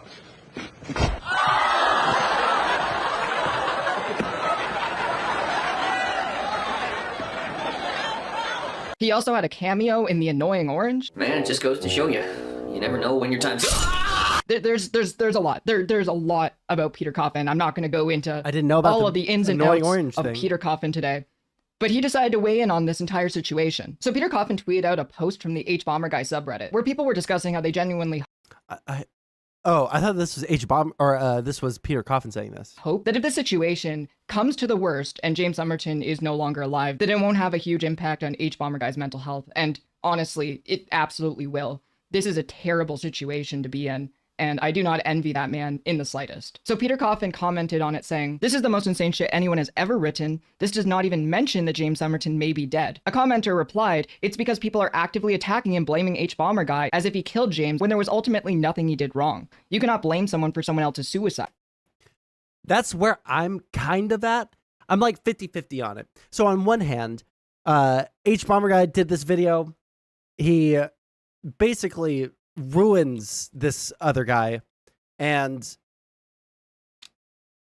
everything there is totally kosher. However, harassment afterwards, if the guy, like, posted some of the harassment, I haven't seen it, but the culture of harassment that is in left-leaning circles is fucking insane. So I don't know if you can put it at H-Bomber Guy's feet or not.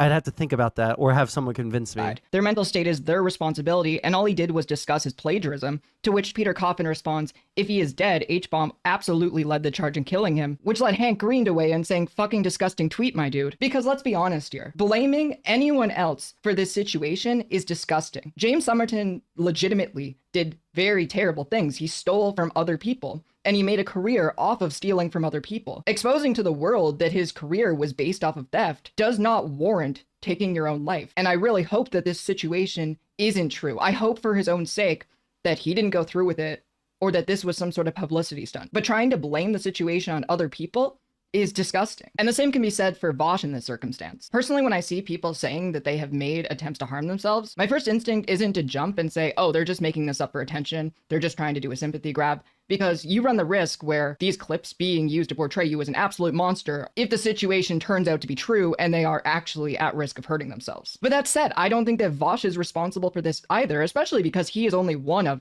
dozens and dozens of creators who were commenting on the situation in the first place. And I think if anything, we should be talking about the entire landscape of YouTube and how it incentivizes these kinds of dog piles to happen, regardless if the people on the receiving end of these dog piles even deserve it or not. I'll keep you all up to date as the situation unfolds. I'm following this really closely, and I really hope that we get some answers. Interesting. Are we going? Is Biden speaking went yet? For about 61, 62 minutes in his speeches. Donald Trump averaged 79 minutes and 42 seconds, and Joe Biden's average now is 63 minutes and 29 seconds. Want to remind you that you can join our conversation tonight and comment on the State of the Union speech anytime on Facebook and on X. Just remember, on Facebook and on X is our handle for those. And if you're away from your... Okay, well, still waiting on Biden to speak. Come on, old man. Skedaddle.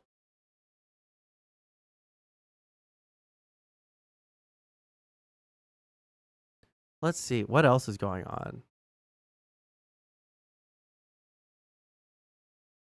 Oh, I guess I could look at the content suggestions while we're waiting.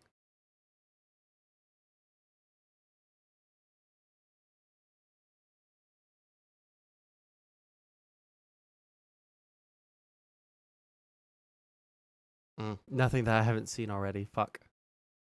And where all previous presidents in modern history were at that same moment.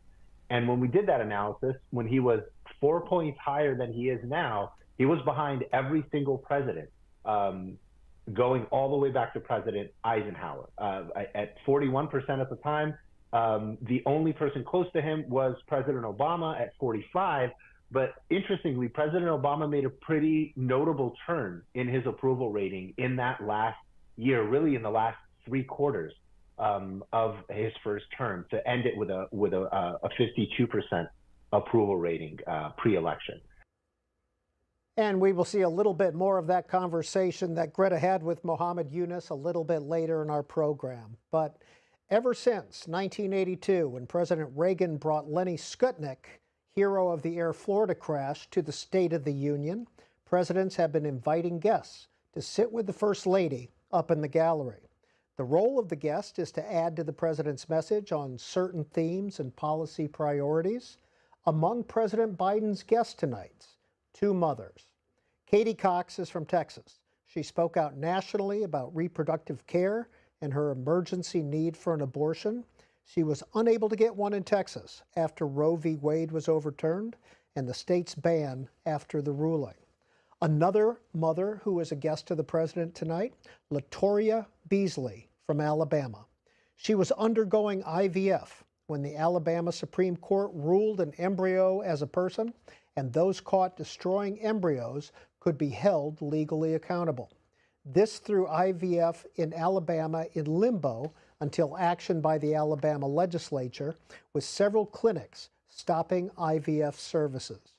A third guest, UAW Chief Shawn Fain.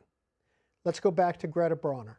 Members of Congress also get to invite guests to tonight's State of the Union. They each get one guest. Families of American hostages in Gaza are expected to be in attendance with members of Congress. Senator Tim Kaine has invited the first IVF person born in the United States to be his guest.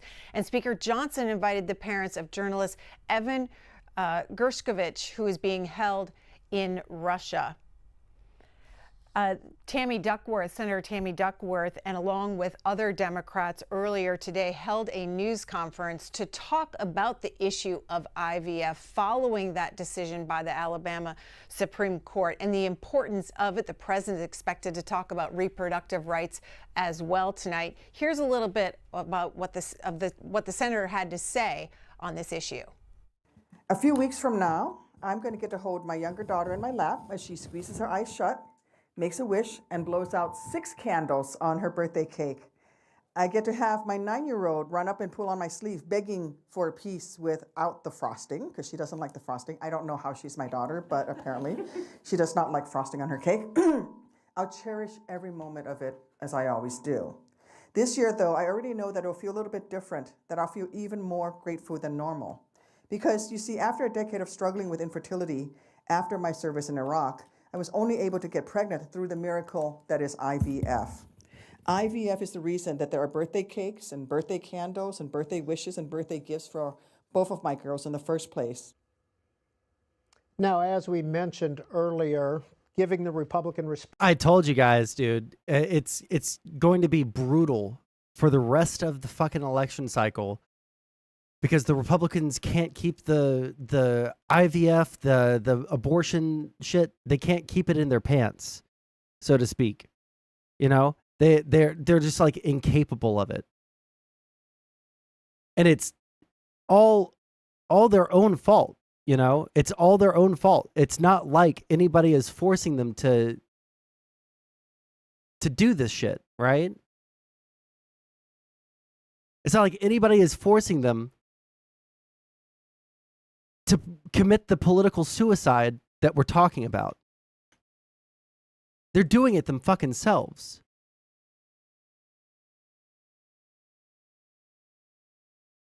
It's just going to be Republicans getting raked over the fucking coals for the next, I don't know, like 9 months. And I don't know how they come back from it in terms of, you know, having people want to be under Republican rule, right? Like when it comes to that, I have no idea how they get around it. And I want to fight you on this. The President and Mrs. Biden to be leaving the White House. Wait, hold on. Yeah, H. Bomber Guy did specifically call out people to not harass the guy. I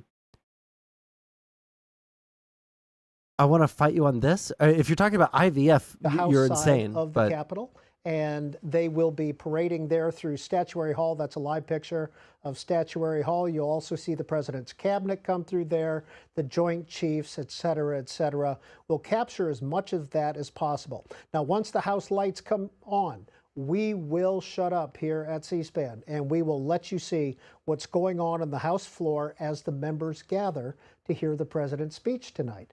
Okay, when you keep on wanting to fight me on the anti-theism thing, what part of the anti-theism thing do you want to fight me on?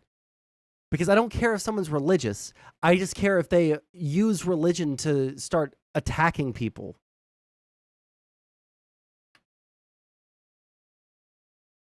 People are going to start using religion to start, you know, removing other people's rights. That's when I care. Otherwise, I don't. Expected to announce that the U.S. military will establish a port on Gaza's coast that will be used to get aid in. Oh my God. As we told you earlier, this is from Jackie Heinrich with Fox News. A White House official tells me President Biden is not going to be making any announcements on executive orders for border security ahead of or during tonight's speech. And then there is this from Jim Vandehei of Axios. President Biden will use tonight's State of the Union address to admit that prices are still too high in some areas, but argue things were worse under the former president. And there is also this from NBC News. In his State of the Union address, President Biden will highlight the post-COVID economic recovery and lay out the administration's plans to revamp the tax code, expand housing supply, and reduce the federal budget deficit. Here's a little bit more on that reporting from Jeff Stein of the Washington Post.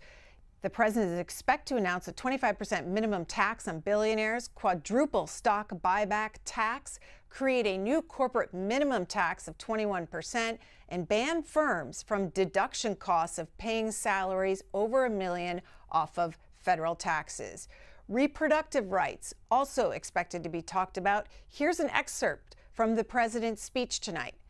It's in its decision to overturn Roe v. Wade, the Supreme Court majority wrote, "Women are not without electoral or political power." No kidding. Clearly, those bragging about overturning Roe v. Wade have no clue about the power of women in America. But they found out that when reproductive freedom was on the ballot and won in 2022, 23, and they will find out again in 2024. The president is expected to go on and say this: if Americans send me a Congress that supports the right to choose, I promise you I will restore Roe v. Wade as the law of the land again. Peter? Jeez. Well, after the Let's president's go, speech Brandon. tonight, he will be hitting the campaign trail. He has 2 campaign events, one tomorrow in Philadelphia, and then on Saturday in Atlanta. You'll be able to see these on C-SPAN. And by the way, all Campaign 2024 coverage is available at cspan.org for you to watch when you want and where you want. Well, earlier this week, Speaker Mike Johnson previewed what he felt was a State of the Union. We'll get to that in just a minute. The Senate is just coming into session. This is where they gather on their side of the Capitol, and in a minute they will line up and they... One second. Overall, my total thesis is religion doesn't matter. These people have their have their feelings hurt and their emotions are reacting emotionally, and their group is reinforcing their emotions. Then they turn to their books to get justification for how they feel. Okay, to circumvent like so much of this argument, do you think there is any part of this that they are informed by religion, or do you think that they inform the religious feelings? Because on one hand, I won't disagree, but on the other hand, they also are 100%, 1000% informed by the religion and by the religious leaders. Okay. They're lining up for the president to come in now. Come on, boys. Let's get this over with.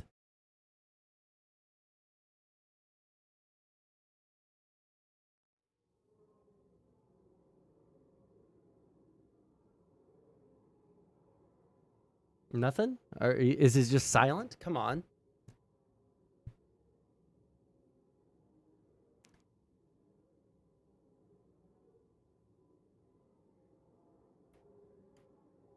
Let's see if we recognize anyone in this picture here.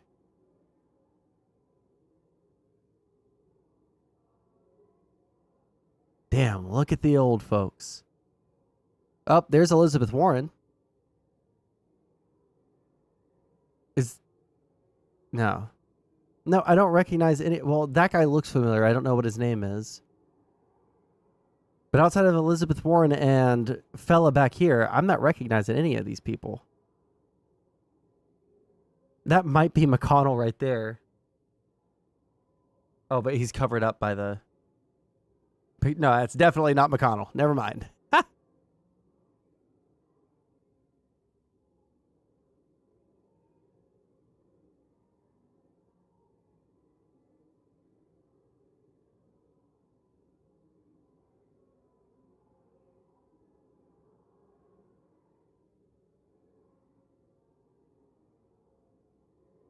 Yeah, but I bet you I would put good money down that most people that use the Bible verse, God knew who you were when you were still inside the womb, I guarantee you the same people that use that kind of Bible verse to justify, imposing their religious doctrine on other people, 1,000,000%, I would put all of my life savings down. That someone that uses that probably just does not know the other verse about like abortion being in the Bible as something that God wanted people to do by drinking potions. And then they would also like twist and turn and say, well, the Old Testament, according to what my preacher tells me, doesn't count for, that only counts for some people, namely the Jews. Man, there's not a single person on, oh no, I see Ted Cruz there. God, I hate that guy so fucking much. Well, I guess it's just going to sit here in silence while we wait for the fucking president to get there. So let's pull back up our window.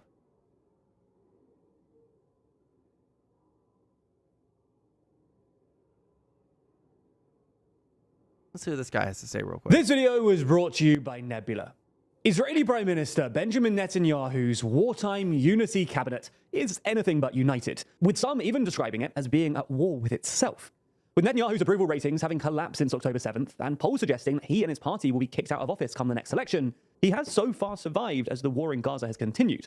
But now, as we'll explain in this video, a number of coalescing factors threaten to topple Netanyahu, including a political fight over the drafting of ultra-Orthodox Jews into the military, key political rivals in cabinet making maneuvers, disagreements over the direction of the war, and increasingly tense relations with the United States. Before we start, if you haven't already, please consider subscribing and ringing the bell to stay in the loop and be notified when we release new videos. First things first though, we need to explain a little about Israel's Haredi community. Haredim are basically ultra-Orthodox Jews who make up about 13% of the country's population, and who for decades have had a tricky relationship with Israel's less religious, more secular majority. And one major point of live contention is picture of the Senate in their chamber. They're getting ready to walk over to the House side. That will be about a 2-minute walk. They'll go through Statuary Hall where all the media is. Bro, come the fact that young Haredim have a de facto exemption from mandatory military service in order to focus on full-time religious study at yeshivas, for which they receive a government-funded stipend. Back in 2017, Israel's High Court ruled that the blanket exemption for yeshiva students was unconstitutional, and ordered the government to pass legislation to rectify it within a year. But there were a series of extensions to that deadline over the years due to political instability that saw 5 elections in less than 4 years. So skip ahead to today, and Netanyahu's government faces an end-of-March deadline to bring forward a new legal agreement regulating Haredi military service. Israel's Attorney General has told the High Court that if no legislation is brought forward by the April 1st deadline, then the state will be forced to draft Haredi men into the military and end the state-funded stipend for yeshiva students. Now, as you can imagine, Hamas's October 7th attacks and the ensuing war disrupted progress towards a resolution to this question. But tensions have only increased between non-serving Haredim and their fellow citizens, who have been called up to serve in record numbers, with the government moving to extend their length of service and raise the age at which they're released from duty. The challenge for Netanyahu is that his coalition includes a number of small Haredi parties that oppose lifting the exemption and drafting Haredi Israelis. So any solution that leaves them unhappy risks collapsing the entire government. But with the deadline fast approaching, Netanyahu was put into an even more difficult position by his own defense minister, Yoav Gallant, who is from Netanyahu's Likud party, who's previously clashed with Netanyahu over his controversial judicial reforms. Anyway, Gallant called for the end of the blanket exemption for Haredi, saying that without physical existence, there is no spiritual existence, adding that everyone must bear the burden of service. Crucially, Gallant said that he would only put forward legislation if it had the support of all parties in the emergency coalition, which includes not just the ultra-Orthodox parties, but also the more centrist National Unity Party, previously the opposition, but who joined the wartime cabinet in October, and which wants to see the Haredim drafted into the military. Now, the National Unity Party is led by Benny Gantz, who, despite serving in the wartime cabinet, is basically Netanyahu's top political rival.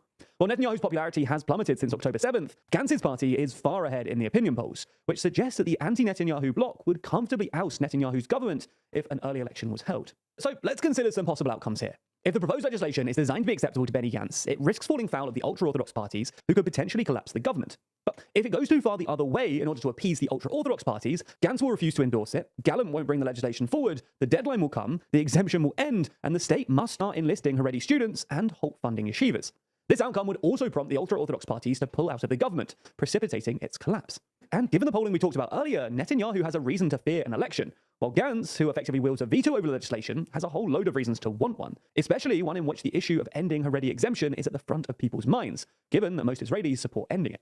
For Netanyahu, it appears that he's pinned his political survival to the war, knowing that when things settle down, he will, in all likelihood, be voted out of office when the Israeli public get the chance. As such, he's unsurprisingly warned that a general election during the war would mean defeat for Israel, the exact dream of Sinwar, Nasrallah, and Iran, referring to the leaders of Hamas and Hezbollah. But Netanyahu won't be able to avoid elections forever, and there are other visible cracks in his government too. At one end of the spectrum is the far-right National Security Minister Itamar Ben-Gvir, who has been generating a whole bunch of separate problems. For instance, he wanted to ban Palestinians and restrict Arab Israelis from worshipping at Jerusalem's Al-Aqsa Mosque during Ramadan, a proposal that prompted top cabinet members to sideline Ben-Gvir and take over his responsibility for policy decisions relating to the Flashpoint site. At the same time, Ben-Gvir, who has publicly called for the government to end ceasefire and hostage negotiations with Hamas, instead saying that we must intensify the war. This is the only way we'll win. This is completely at odds with what the United States, Israel's staunchest ally, has been calling for, and will only serve to fuel the Biden administration's growing frustration with the Israeli government. And separately, the US has strongly rebuked Ben-Gvir and far-right finance minister Bezalel Smotrich for advocating for the re-establishment of Israeli settlements in the Gaza Strip. At the other end of the cabinet spectrum is Benny Gantz. He just recently made a high-level visit to the United States, where he met with Vice President Kamala Harris, among others. Gantz didn't get authorization for the trip from Netanyahu, who is said to have been furious, and gave Gantz a tough talk, reminding him that Israel has just one prime minister. So that's Netanyahu's current situation. He's being pulled in opposite directions by different factions of the cabinet.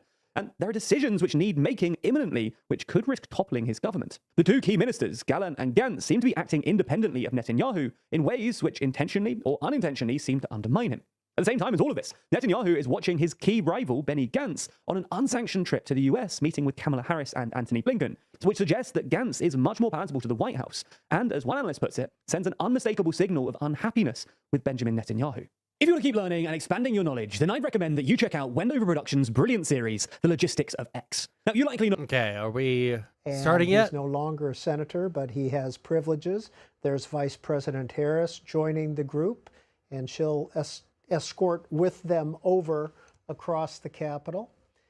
And looks like there's some activity at the White House as well. We expect the President and Mrs. Biden to depart from the South Portico in just a few minutes, and we'll catch that action as well. The House lights in the Capitol, in the House, should be coming up in about 5 minutes or so. When that happens, that means a lot of the members are on the floor. We'll have TV coverage, and we'll be able to watch 20, 25 minutes of coverage before the speech begins. Now, after President Biden's speech, Katie Britt, first-term senator, Alabama, will be giving the Republican response. She's 42 years old, a longtime legislative aide to former Senator Richard Shelby. She is the youngest GOP woman senator ever elected. So, and she'll be giving the response about 5 minutes after the president finishes. Let's return to the Capitol and potentially to the White House as well.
Okay.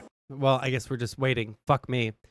Trump might have another rape case? Oh, no way. Wait, hold on. Let me do this super quick.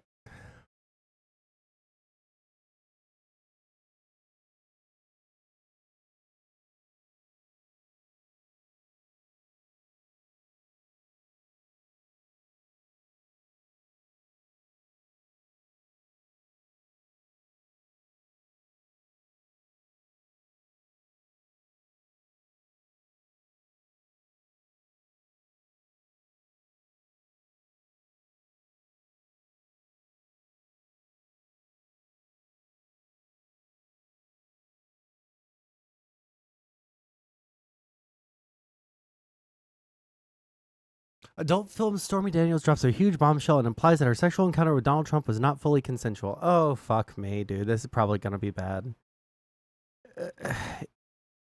Before even reading anything else, the rape case, the financial case in New York, both of those are like the least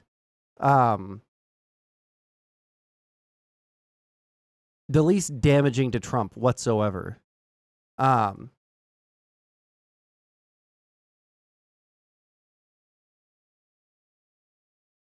I don't think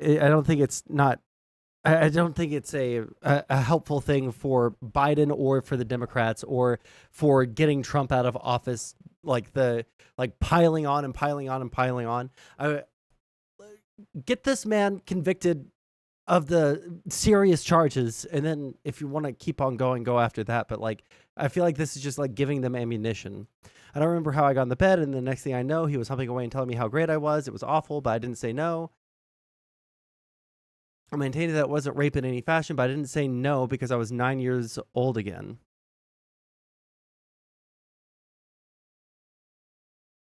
She went on referring to when she was molested as a child. To this day, I blame myself and have not forgiven myself because I didn't shut his ass down in that moment. So maybe make him pause before he tried it with someone else. The hardest part about all this is that I feel that I am partially responsible for every woman that could have come after me.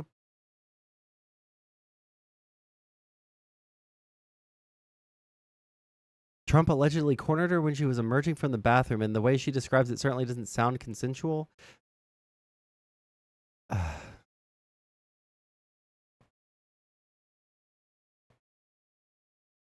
It's not going to go anywhere, and also it's probably just like not helpful whatsoever. Why does it keep on saying that people are cut off from the throne?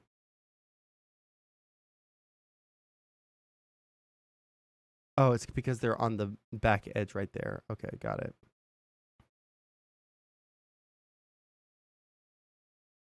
And you can see the Senate there walking through Statuary Hall into the House chamber. We expect the president to be leaving shortly from the White House, 16 blocks up Pennsylvania Avenue. Of course. Oh my God. Fucking, why are you still here? Why? Joseph, I know who you are. You are Panda Man. We all know that you're Panda Man. Why the fuck are you still here? Nobody wants you here. I don't want you here.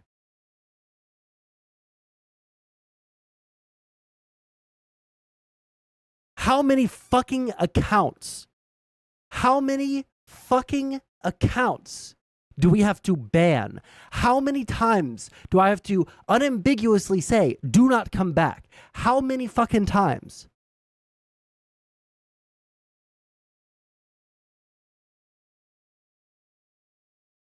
This is one fucking reason why you keep on getting banned.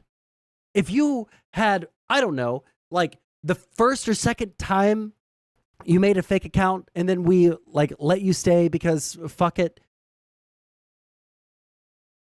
had like gotten the message, like chilled out and then come back in 6 months, that's one thing.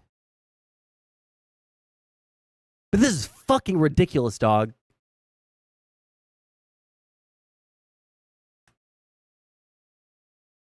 Go away and do not come back.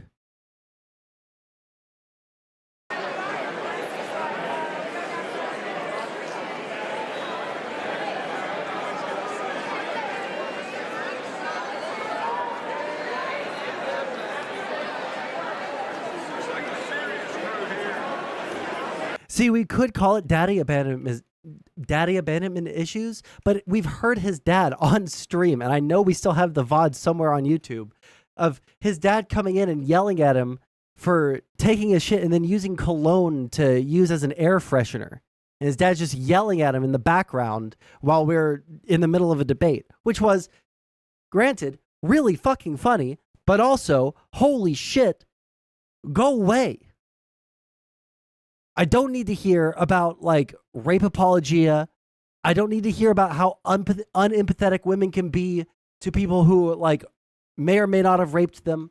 I don't need to hear any of that. I don't care what your opinion is. Go away.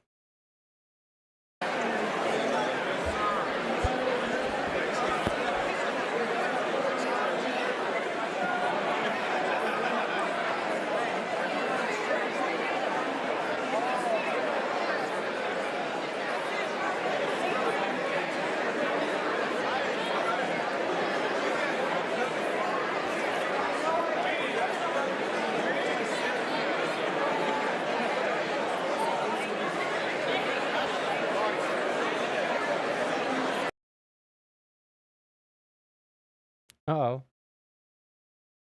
Is that my internet or is that the stream?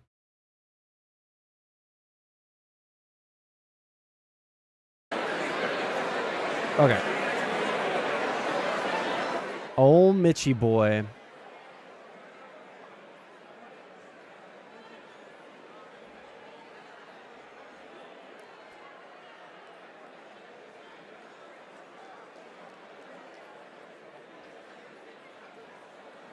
This video was brought to you by Nebula. Oh, Israeli stop. Prime We've Minister already Benjamin watched you. Netanyahu's Go away. wartime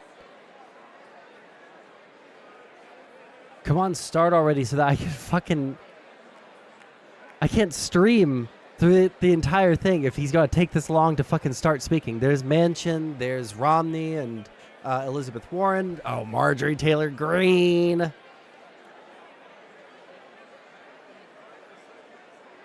Why are so many people wearing white?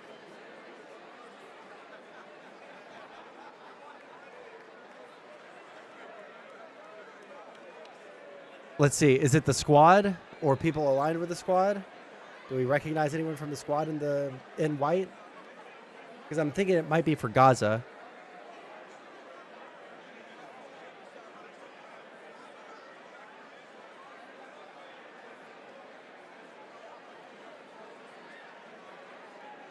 God, the new Speaker of the House, he just looks so so uncomfortable all the fucking time, dude. He just looks like he does not want to be there every single time I see him somewhere.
Why is all of the tribute meat? It's so strange.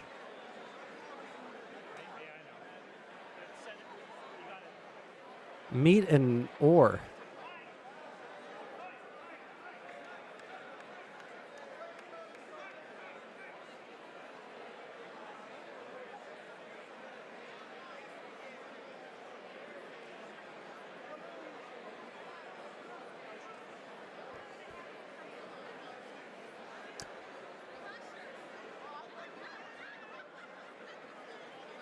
Oh, there's Lindsey Graham. Let's see. Who else do we see here? We're trying to zoom in on Lindsey Graham and everybody else is getting in the fucking way. Josh Hawley there. Oh, there's Raphael Warnock. Met that guy.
Hi.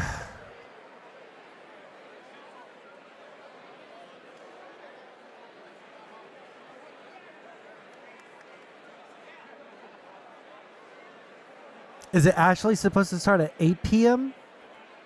And like all of the shit that I read was just like absolutely fucking false?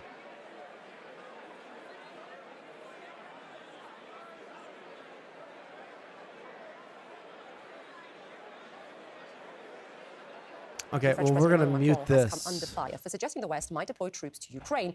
But despite that backlash, the Elysee isn't backing down. A palace source says Ukraine's allies must debate the issue. The source says there are all kinds of things ruled out 2 years ago that are no longer ruled out, and that France fears giving credence to the possibility that Russia can win. All this after Mr. Macron's comments, if you remember, on Monday. And to be clear, the French president didn't actually say he wanted to send troops to Ukraine. He only said it's being discussed with other leaders. Here's what he told reporters after Ukraine Aid Summit.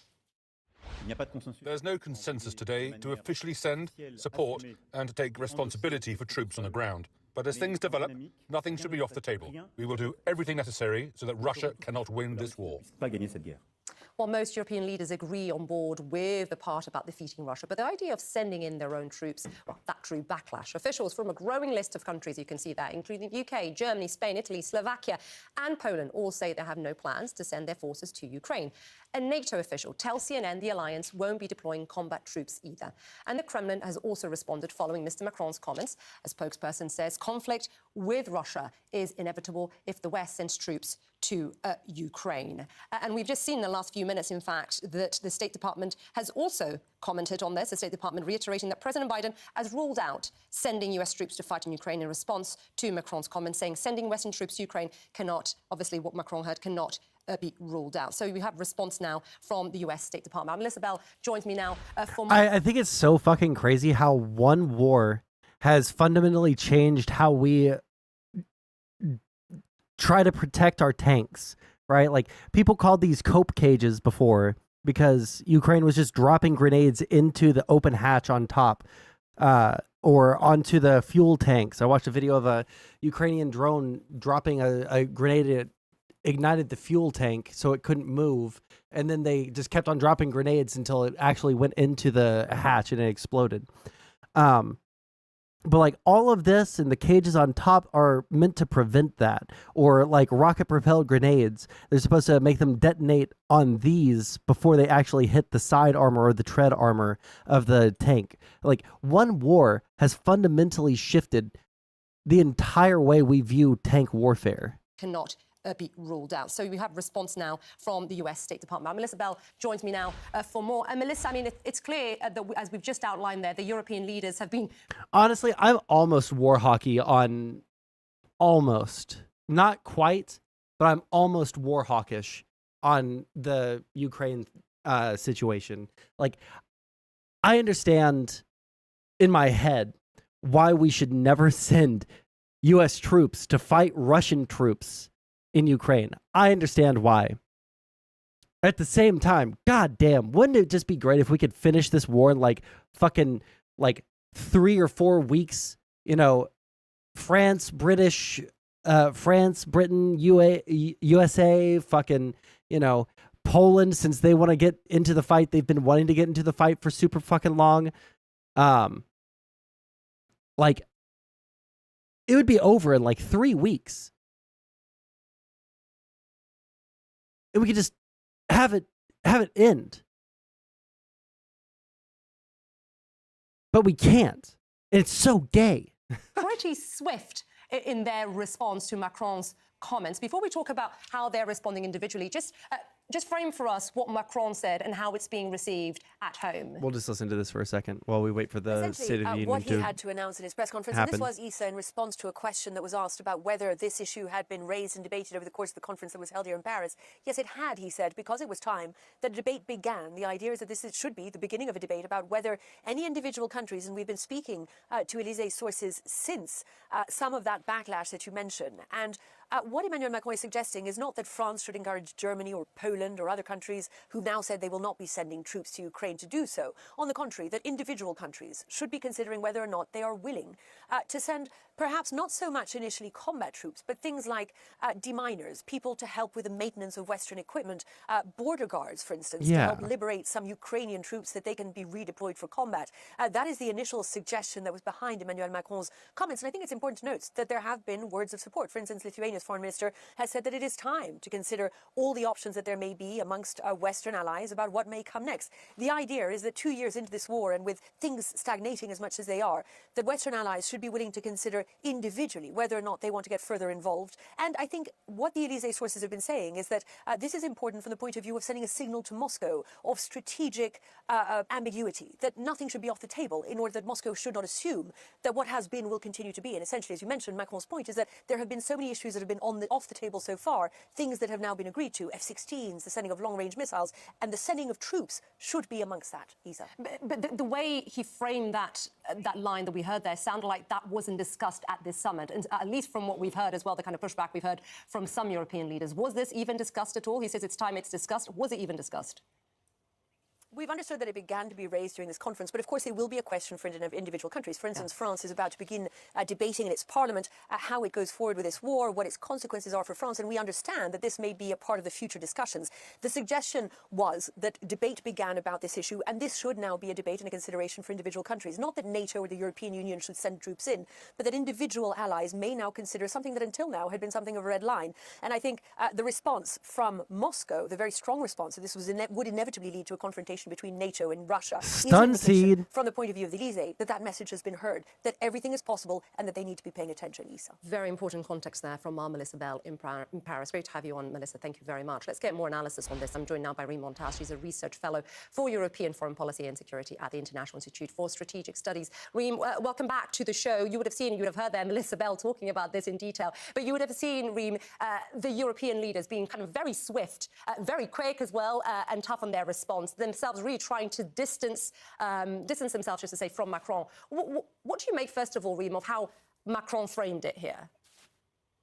So unlike his usual way of talking, Macron was pretty prudent in the way he answered the question. What had happened is that before this conference that he had organized with about 20 heads of state and government, mainly from Europe, to look at how European countries can do more to support Ukraine in its fight for survival, the Slovak prime minister had raised this issue of possibly sending Western troops to Ukraine. He had not talked about Western troops engaging in any kind of frontline combat, of course, against Russian troops. And so at the presser, Emmanuel Macron was asked to comment on that statement by the Slovak prime minister, and he basically said this had come up during their conversations and their discussions during that conference, and that nothing could be ruled out, and that the main message should be to send to Russia is that the Europeans are going to do everything that is necessary in order to ensure that Russia doesn't win. So he was quite non-committal, because Colt 45 and two zigzags? What's a zigzag? We have been hearing that it does seem to be a shift, at least in tone, Reem. Why is nobody opening this up? This guy's about to die of hunger. CNN, the question of key allies sending troops to Ukraine is, quote, a debate that we must have. So clearly not backing down at all. But we have heard in the last, few hours, I should say, support also, Reem, from some allies. Well, a friend of the show here, the Lithuanian foreign minister, who said, I'm going to bring it up, Europe's fate is being decided on the battlefields of Ukraine. Times like these require political leadership, ambition, and courage to think out of the box. The initiative behind the Paris meeting yesterday is well worth considering. So not complete, some believing, like Landsbergis, this might be the moment to start talking about it. To be honest, some aspects of this idea have been discussed among allies for the past couple of weeks in various fora, not necessarily at the highest levels, but there have been some testing grounds to see who might be willing to do this and what they might be willing to do. Of course, everyone has in mind that they don't want to lead to any kind of escalation, any kind of direct combat, any kind of direct contact between Western military and Russian military. So that is front of mind. They're also looking at the rules of engagement. If they send in trainers, for example, to train Russian troops, which, by the way, they have been doing in Poland, they have been doing in the UK, they have been doing in Germany. If they decide to move that training... Right? He was feeling his way down the street with this stick, right? It's Afro Man. Hey, check this out, man. It was this blind man, right? You like that? Good morning, ladies. Okay. I'll listen to that later. I think it's time or about time.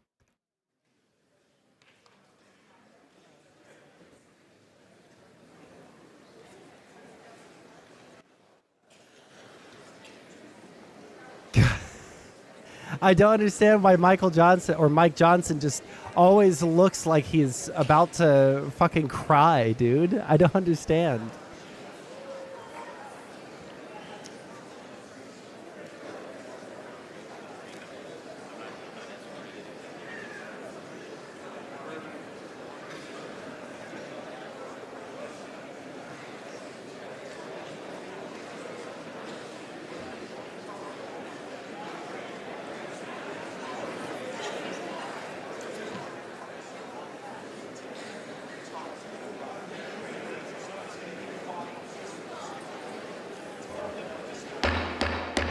Here we go. The Dean of the Diplomatic Corps.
Come on, start.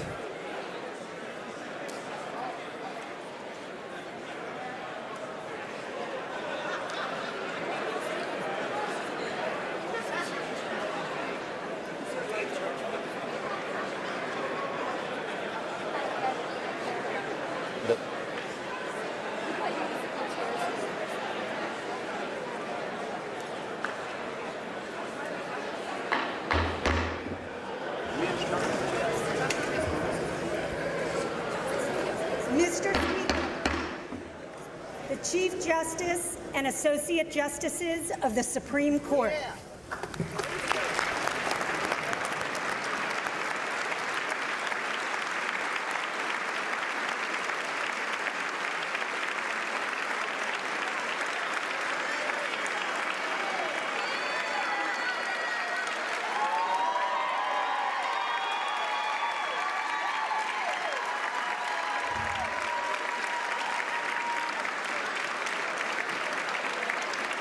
Let's get something straight. No one claims that Russia, China, or Iran are perfect countries. There is no such thing as a perfect country, but they are the main countries that resist the global system, which is currently enslaving the world and committing a genocide in Gaza. What are these two guys doing for Gaza right now? We know that these guys are fucking them up and giving them more fucking materials for missiles so that they can perpetually die for a cause that Iran wants, not the Palestinians want. Right? And then look at this first comment under as well. I don't care about a country's internal flaws. I care if they can resist the global liberal order. Yeah, okay. You wouldn't be saying that if they were a fascist, but...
Global liberal order, what does that mean nowadays? It means that most countries are liberal. They are running on a capitalist, what do you call it? Economic policy or system. And because they work under those, everybody is a slave and nobody has any thoughts to themselves, because everything, like, it's literally just like, we need to find something to blame. Seems like socialism is something that we can blame. Or I'm sorry, capitalism is something that we can blame, that we can put all of the world's woes upon. And that's literally it. What does it mean? It means nothing. It means I do not like capitalism. Or more accurately, what it means is I don't know how to make, I don't know how to make my life better. So I have to find someone to blame. And I'm going to blame an economic system rather than my own shitty life choices. That's what it fucking means. Oh my God. Can I put better looking flooring down on this thing? Yes, I can.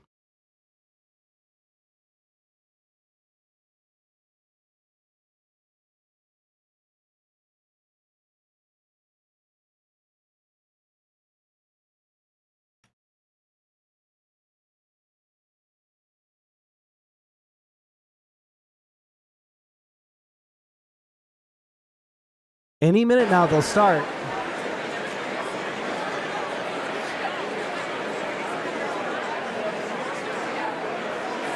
Any fucking minute, I swear to God, guys. These guys will have to, they'll be forced to start at a certain point. I promise. It's gotta happen. Eventually. Is that fucking George? No. I thought that was George Santos for a second. Jesus Christ, I thought that was George Santos. If you don't know who George Santos is, he basically lied his way into Congress, like in a hyper disgusting fucking way. Like, it was bad. Lied about his credentials, lied about everything. Bro, it's, oof, I thought it was him.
Oh, look, all of the worst people in the fucking world standing in one small section of that room. All of the worst fucking people in the world. Who in the fuck is that guy? What the fuck? What's up with that guy's hair, guys? Okay, hold on. I desperately want to know why State of the Union wearing white. Why are people wearing white?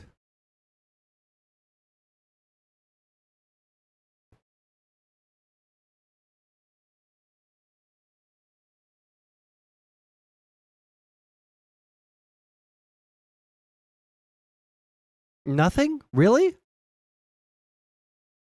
that's sort of hyperbolic. I mean, yes, obviously it's hyperbolic. Yes. I personally greatly dislike every single person that was in that shot. Every single person in that shot, either for personal reasons, policy reasons, or for mostly I was looking at Ted Cruz, man, and that guy is just not a good person, like both on a policy level and we looked up the opinion polling of him like 2 streams ago. Oh, that guy's also oh, look, he's sitting right next to Boebert. Who would have guessed? Ah, a little fist bump. But yeah, like nobody likes Ted Cruz. Nobody has a positive image of him either for policy reasons or for personal reasons. Like he's just like an unlikable fellow. But he still gets elected in because people really dislike Democrats down here in Texas. Boebert, didn't she abuse her husband? I know that she's going through a divorce, and then she also like tried to give a guy an over the pants hand job during a musical. I think it was. I think they were watching Beetlejuice, the musical, and she was like really cranking and blowing out clouds from her vape, and everybody around her was like, "Hey, can you please stop? I'm trying to watch this." And she was talking and she was drunk and she was blowing fat clouds from her vape, and this woman who was sitting next to her was pregnant, and she was like, "Ma'am, I'm pregnant. Can you please not do that right next to me?" And she wouldn't stop. She had to be removed because the security was called on her, and they walk over right as she's giving this guy like an over the pants hand job, and it's all caught on security camera, every fucking bit of it. And she's just like part of like the cuckoo like side of the Republican Party. Like, say what you will, okay? Say what you will about the Democrats and the cuckoos on their side, right? Like Rashida Tlaib and the fucking Ilhan Omar and, you know, arguably AOC. Like, say what you will about that, but you don't see them in the kind of scandals that you see conservatives in. Marjorie Taylor Greene cheating on her husband with another like political person. It's just like, Jesus Christ, these people they're so messy. They're so fucking messy, dude. Okay, here. Why some Democrats are wearing white and other symbols. Let me guess. It's about, oh, never mind. It's about abortion.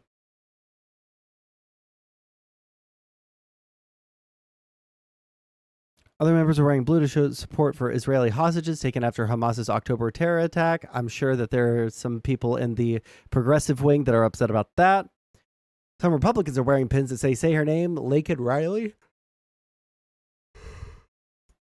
While running on the University of Georgia's campus last month, the suspect charged in her death was a Venezuelan migrant who was illegally in the U.S. Okay. Pass the bill. Pass the bill that everybody is saying that you should pass. These people want there to be more women like murdered by they want there to be more women murdered by illegal immigrants so that they can continue to use them as political fucking punching bags. Like that's literally the only reason. Okay, we're still not started. It's 8:09. An hour and 10 minutes after I was told the fucking speech was supposed to start. It's got to start eventually, right?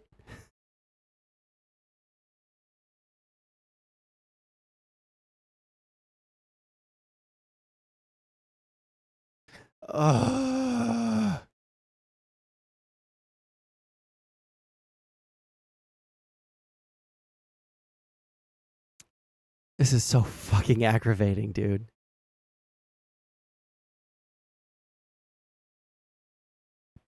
We have the justices right there talking to someone. And here comes Biden. Oh, that's the first lady. But it means that we're about to start.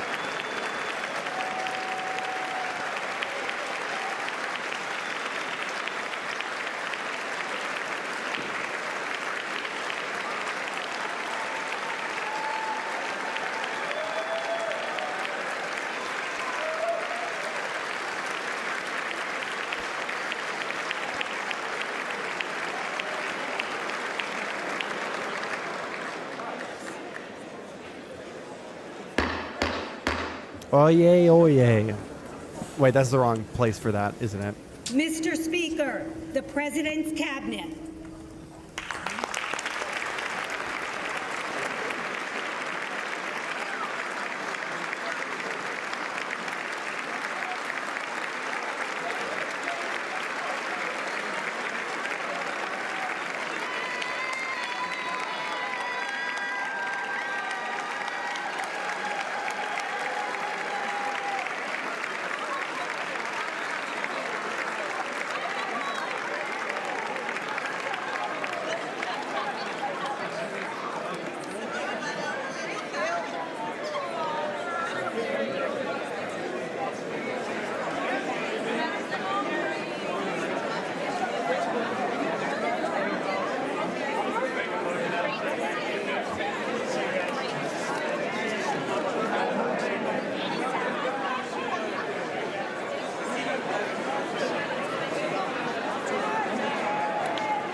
Do I not get those points back? Did I just waste like 100,000?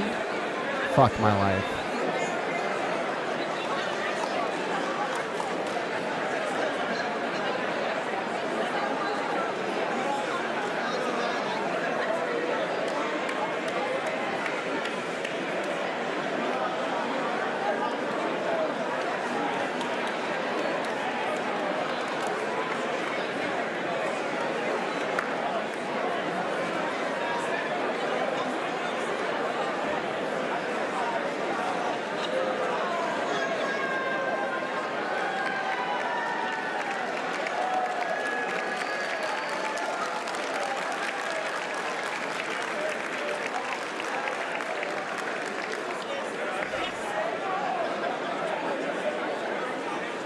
I just wasted so much fucking knowledge, dude. Fuck my life.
Wow. Hi, food shops. We need a gay black female president. Press 1 to agree. 10 out of 10, dude. Get your kick chat on screen. Something fucking happened when OBS updated. I'm trying to, but I don't know what the problem is. Oh, fuck. It should start any second now, guys. I keep on waiting. Oh, look, there's Bobert. You think that she's going to give Matt Gaetz an over-the-pants hand job on this occasion, or do you think that that's relegated just for musicals?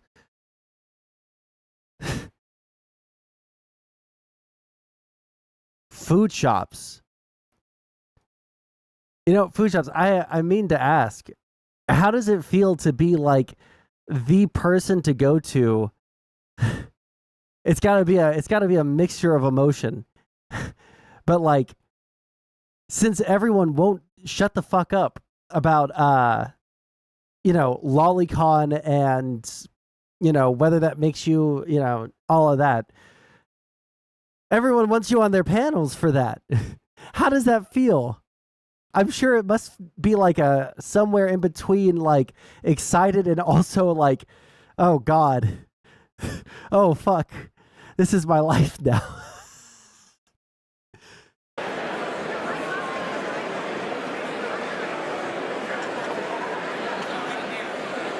Oh no.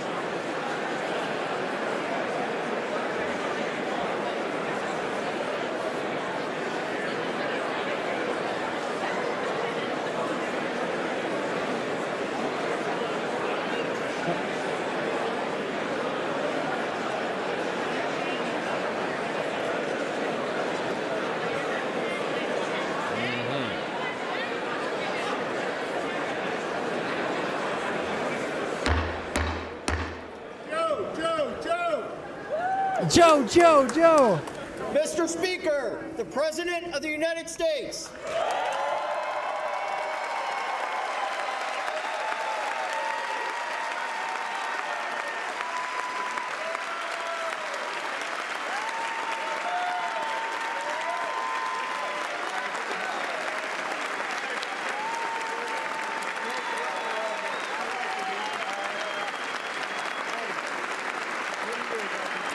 I just got an invite to watch this with someone else.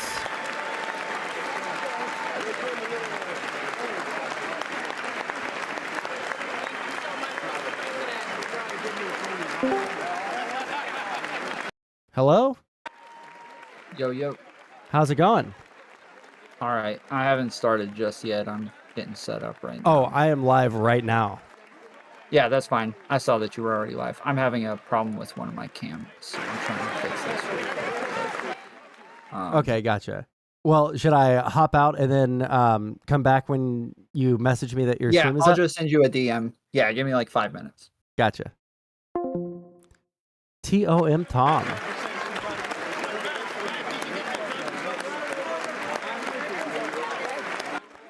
Free content and free growth, can't complain too much. Yeah, that's like, I don't know. I see, that's like the good aspect of it, but then like I also like look at it from my perspective and I'm like, man, I'm so tired of everyone talking about it fucking constantly. It's like the topic won't go away. Most of my other content nets me the most growth. So the lolly stuff is not your primary pull. Most of it's boring, so I pick my battles now. I just can't. I've stopped looking at other people's Discords because it's every single fucking day somebody has to have an opinion on fucking age of consent. It's every single fucking day.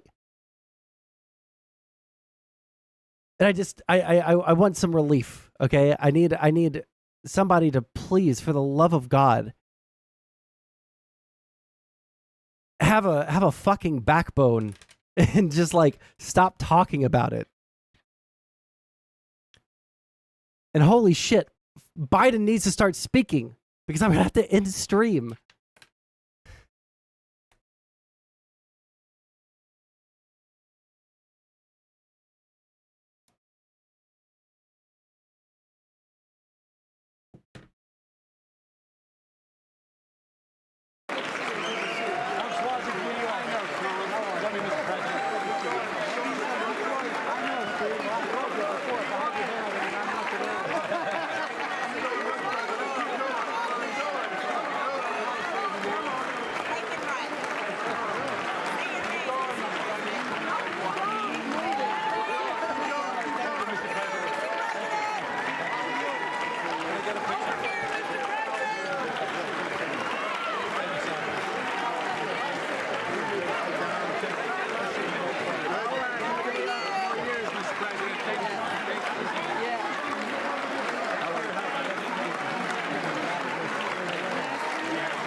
Oh my God. Fuck off. Get your selfies afterwards.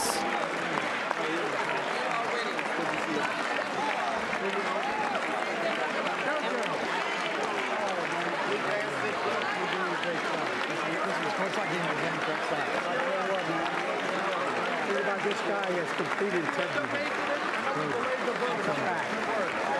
That's a fact, Jack.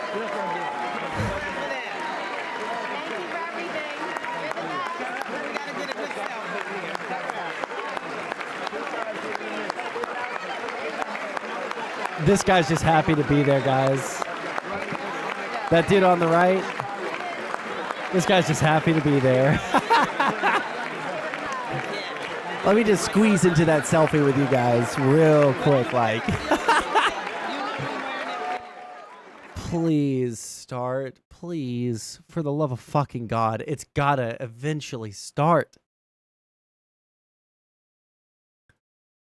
All right. I don't have any predictions for the, like, I don't have, like, much to talk about until he actually starts speaking. Because we've already seen and gone over what he might talk about, the things that they've confirmed that he's going to talk about, and yet there's still no speech.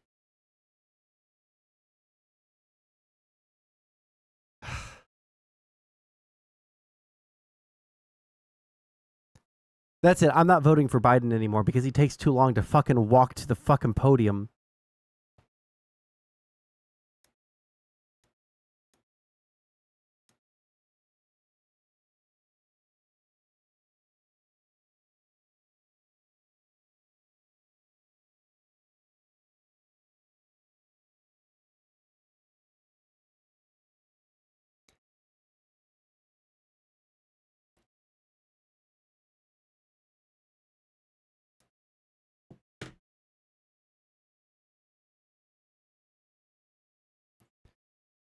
Most of my growth comes from covering big dramas.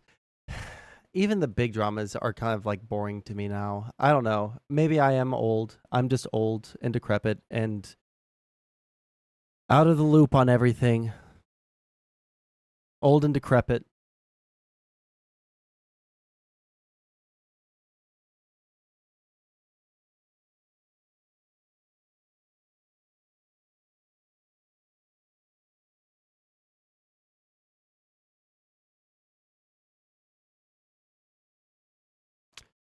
Well,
eventually it's going to start.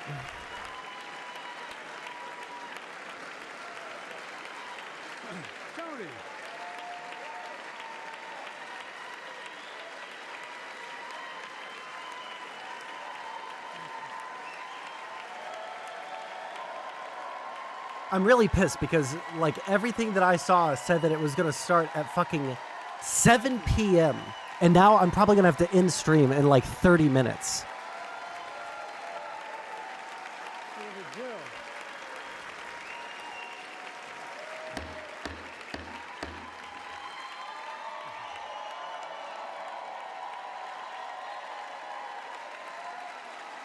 Good evening.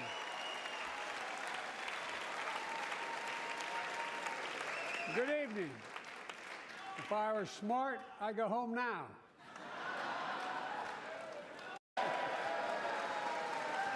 Like, I'm not willing to like put out all my fucking personal information. So all I can do is like, there's people who have met the fucking people who know about all this shit, and they can tell you, yes, I've met these people. They're real people. You know, same thing with like. Okay, they're not watching it yet. I address you at a moment unprecedented in the history of the Union. Hitler was on the march. War was raging in Europe.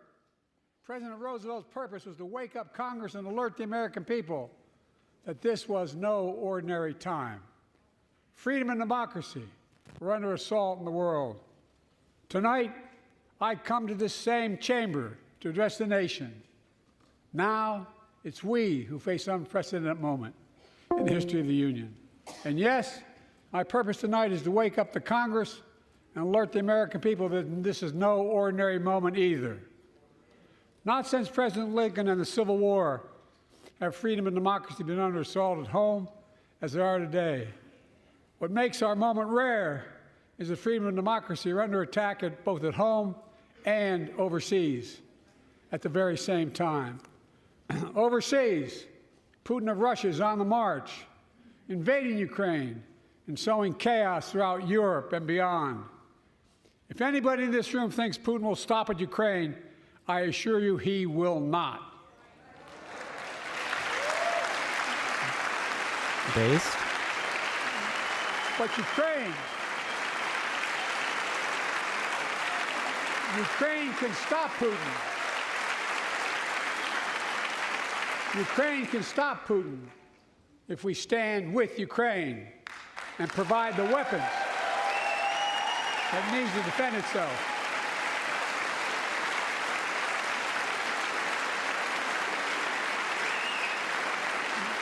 That is all. That is all Ukraine is asking. They're not asking for American soldiers. In fact, there are no American soldiers at war in Ukraine, and I'm determined to keep it that way. But now, assistance to Ukraine is being blocked by those who want to walk away from our world leadership. It wasn't long ago when a Republican president named Ronald Reagan thundered, "Mr. Gorbachev, tear down this wall." Now,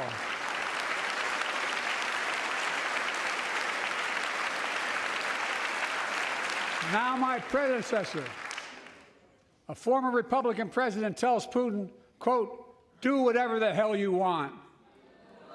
That's a quote. That's a quote. quote, The former president Jack. actually said that, bowing down to a Russian leader. I think it's outrageous, it's dangerous, and it's unacceptable.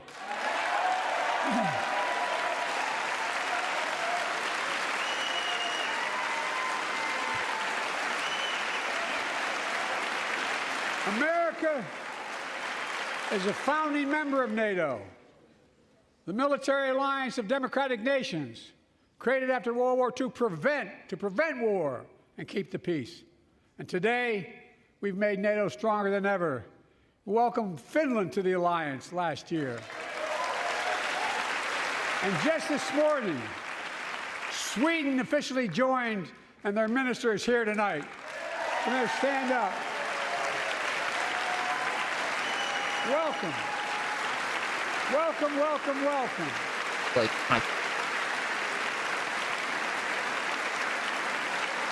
And they know how to fight.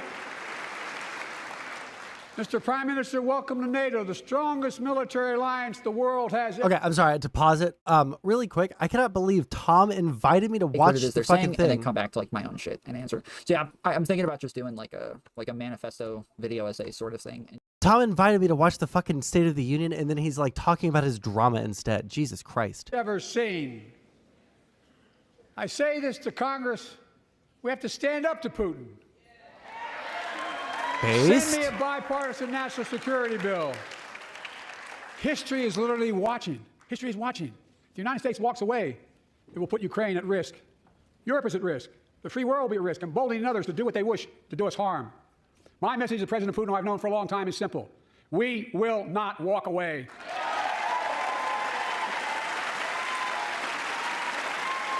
We will not bow down.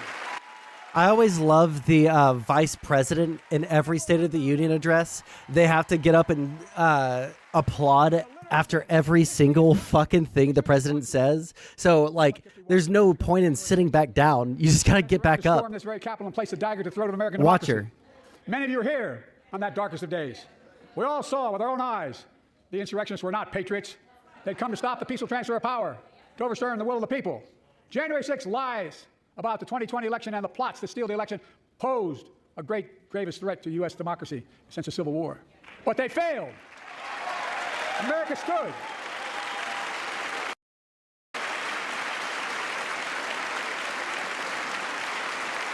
America stood strong and democracy prevailed. We must be honest. The threat to democracy must be defended. My predecessor and some of you he's got a here little seek bit to of bury meth the in him. truth about January 6th. Just a spot. I will not just do a that. touch. This is the moment to speak the truth and to bury the lies. Here's the simple truth. You can't love your country only when you win. True.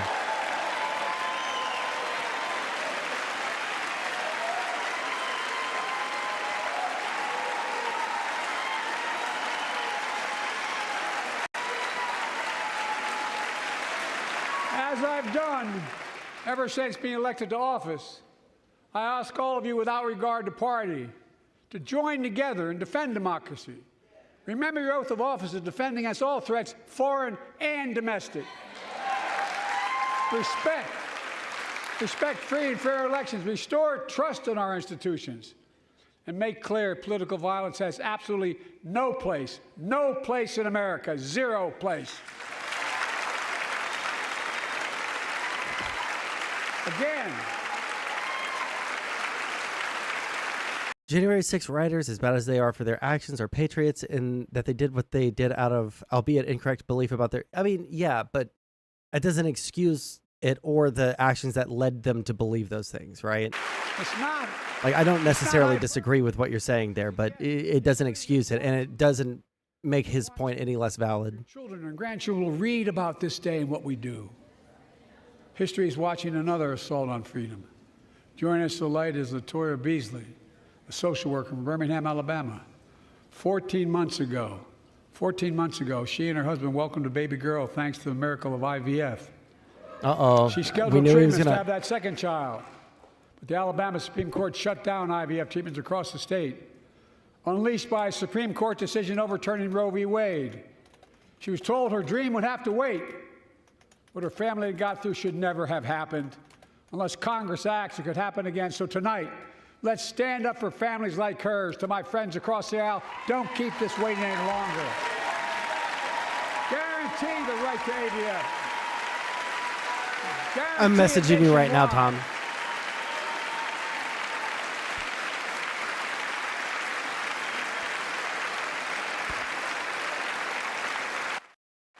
To say that they're not patriotic is simply false. I don't know. I feel like it's such a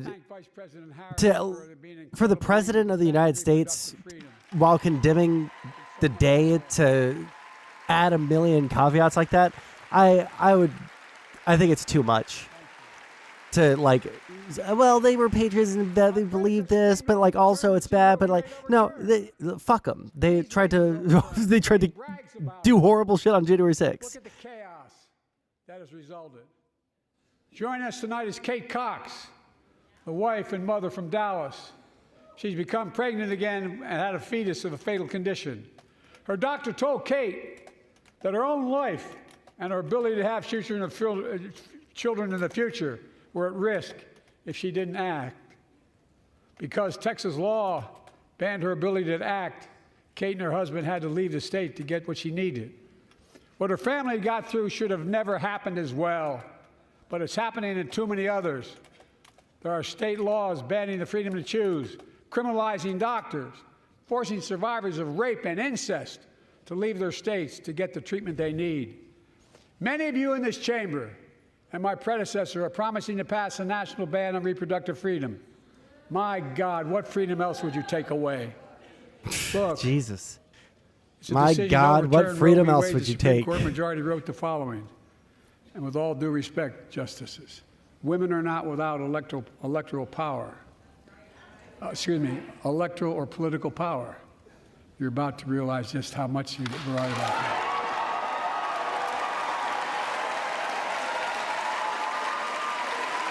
You about to learn, bitch.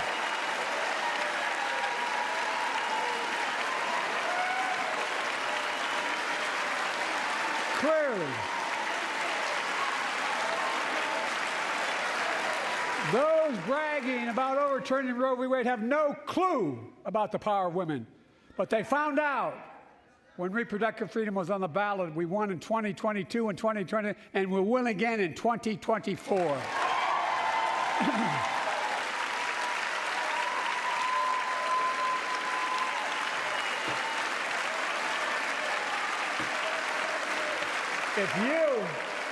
If you, the American people, send me a Congress that supports the right to choose, I promise you, I'll restore Roe v. Wade as the law of the land again.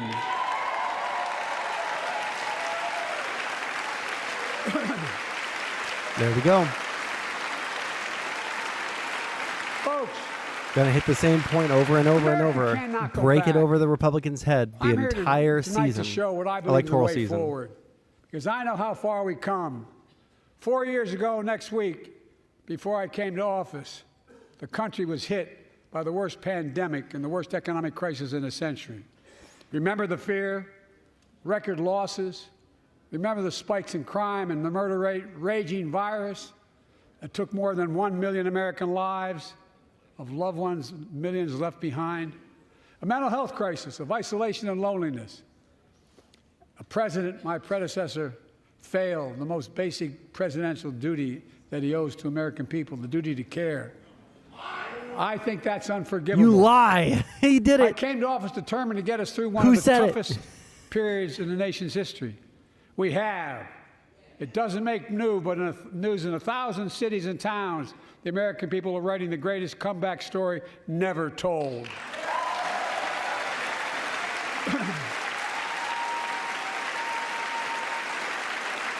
So let's tell the story here. Tell it here and now.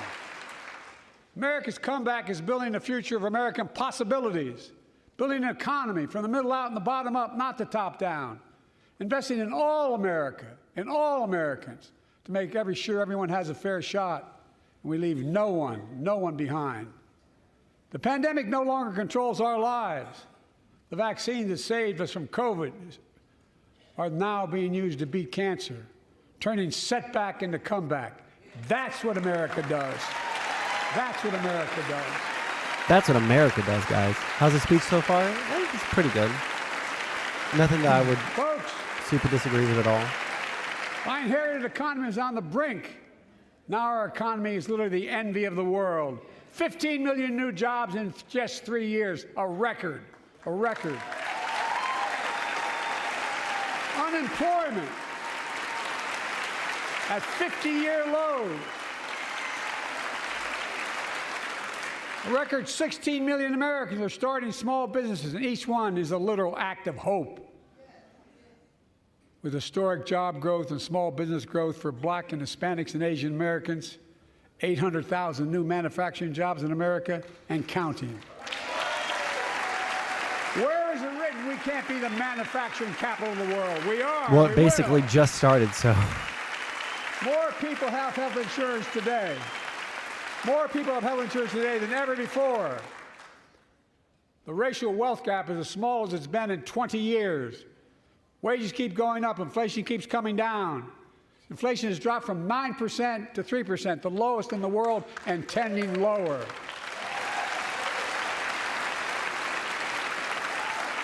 The landing is and will be soft. Joe Scarborough. And now, instead of importing, I can't watch another video. I have to end in like 5 minutes, 10 we're minutes, exporting maybe. American products and creating American jobs. Sorry, that was mean. Yeah, you're new here. Join the Discord and post it there so that I can watch it, but I can't watch it tonight. We're watching this. Right here in America, where they belong.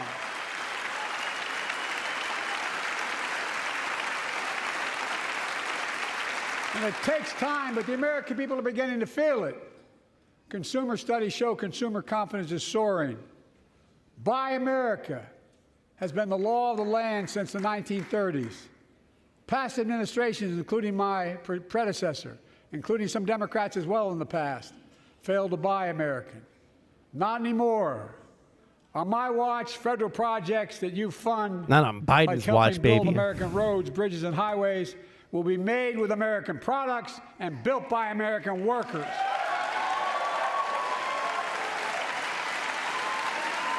Creating good-paying American jobs.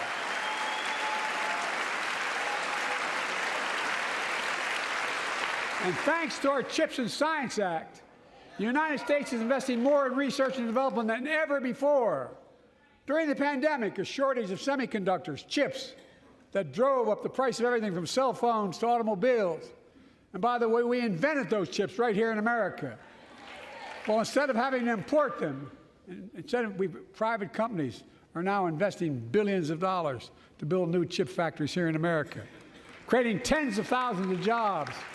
Many of those jobs paying $100,000 a year and don't require a college degree.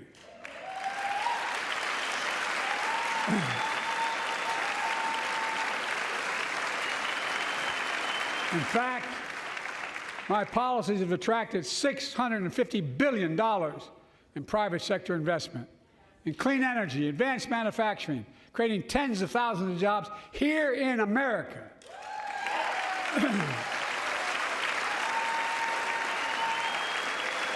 And thanks to our bipartisan infrastructure law, 46,000 new projects have been announced all across your communities. And by the way, I noticed some of you strongly voted against it, or they're cheering on that money coming in. I like it. I'm with you. I'm with you. Because this is if any of you don't want that money in your a district, major just let me political know. thing that's happening live, so I'm going to listen to it and give my commentary if something really big happens. Removing poisonous lead pipes so every child can drink clean water without risk of brain damage.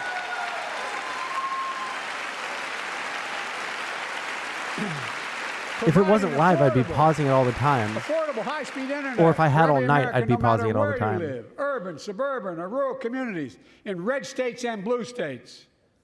Record investments in tribal communities. Because of my investment in a family farm,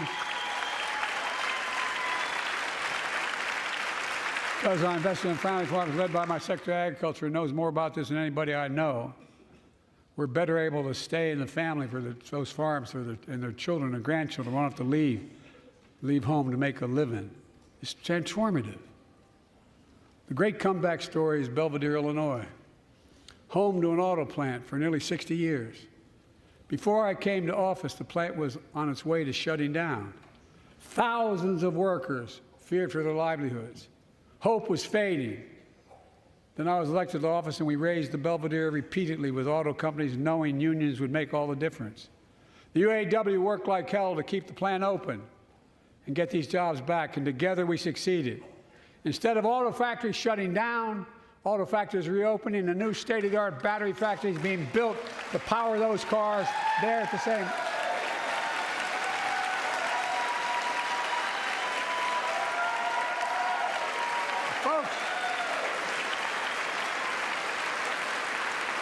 The folks of Belvedere, I say, instead of your town being left behind, your community is moving forward again.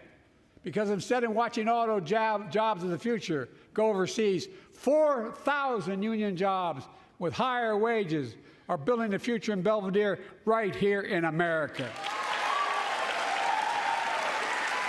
The fact that he's hitting on so much, like, one second, let me turn it down slightly. What he's hitting on is like economic populism while maintaining American patriotism in our institutions while attacking Republicans on the things that are going to be the biggest things in the entire election, abortion. This is a good speech so far. Let's hope he doesn't throw, guys. Third generation worker, UAW worker at Belvedere. Sean, I was proud to be the first president to stand on the picket line. And today, Dawn has a good job in her hometown, providing stability for her family and pride and dignity as well. Showing once again, Wall Street didn't build America. They're not bad guys. They didn't build it, though. The middle class built the country, and unions built the middle class. Uh-oh, let's hear the lefties get mad about this. Most pro-union president since fucking FDR. I say to the American people, when America gets knocked down, we get back up. We keep going. That's America.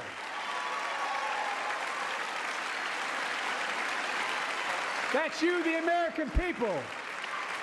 It's because of you America's coming back. It's because of you our future is brighter. It's because of you that tonight we can proudly say the state of our union is strong and getting stronger.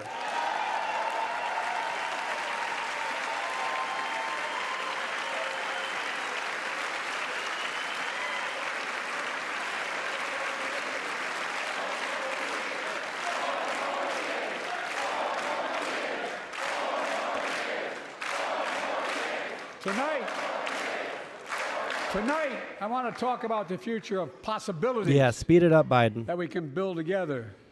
A future where the days of trickle-down economics are over, and the wealthy and the biggest corporations no longer get all the tax breaks. And by the way, I understand corporations. I come from a state that has more corporations invested than every one of your states in the state of the United States combined. And I represented it for 36 years. I'm not anti-corporation, but I grew up in a home where trickle-down economics didn't put much on my dad's kitchen table. That's why I determined to turn things around so middle class does well. When they do well, the poor go way up and the wealthy still do very well. We all do well. And there's more to do to make sure you're feeling the benefits of all we're doing. Americans pay more for prescription drugs than anywhere in the world. It's wrong, and I'm ending it.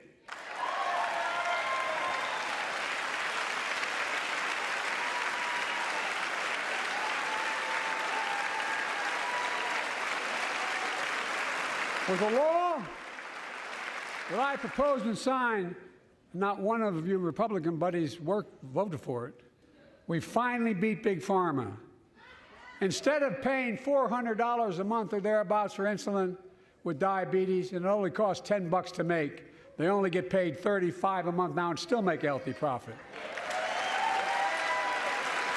And I think that's only for I don't think that's for all the forms of insulin. Like, if you want the fast-acting, long-lasting insulin, I think it's still super fucking expensive.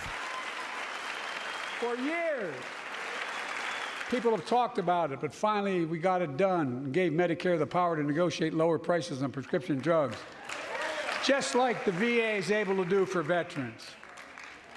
That's not just saving seniors money, it's saving taxpayers money. We cut the federal deficit by $160 billion. Because Medicare will no longer have to pay those exorbitant prices to Big Pharma.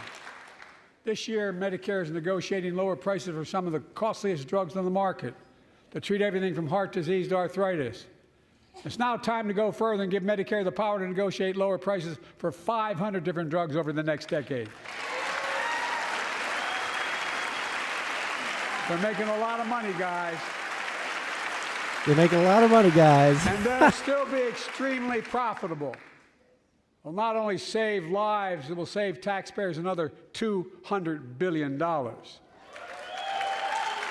Starting next year, the same law caps total prescription drug costs for seniors on Medicare at $2,000 a year, even for expensive cancer drugs that cost $10,000, $12,000, $15,000.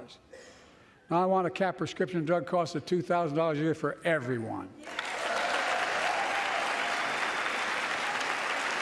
Folks,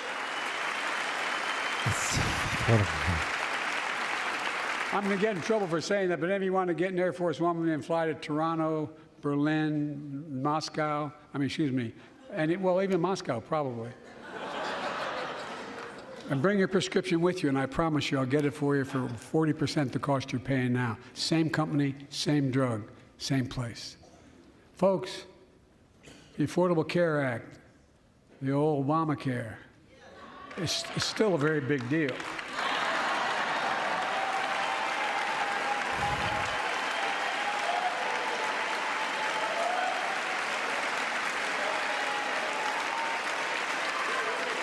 Okay, after he's done talking about healthcare, I'm hopping off, Over 100 unfortunately.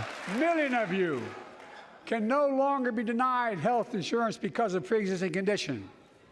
Well, my predecessor and many in this chamber want to take this prescription drug away by repealing the Affordable Care Act. No plan I'm to not going to let that happen. We stopped you 50 times before, and we'll stop you again. In fact, I'm not only protecting it, I'm expanding it. They enacted tax credits of $800 per person per year, reduce health care costs for millions of working families. That tax credit expires next year. I want to make that savings permanent.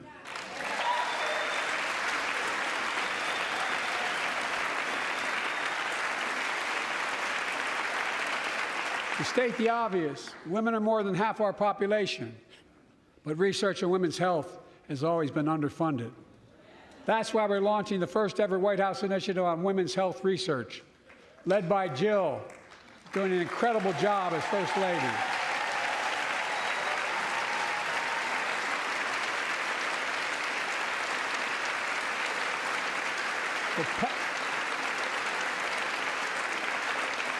We'll pass my plan for $12 billion to transfer women's health research and benefit millions of lives all across America.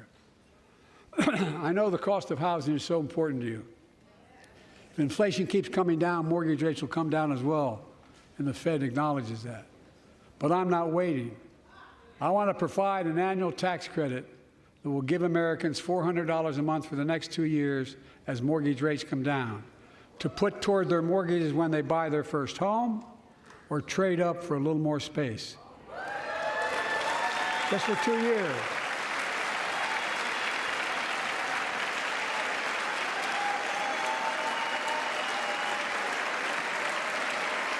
And my administration is also eliminating title insurance on federally backed mortgages.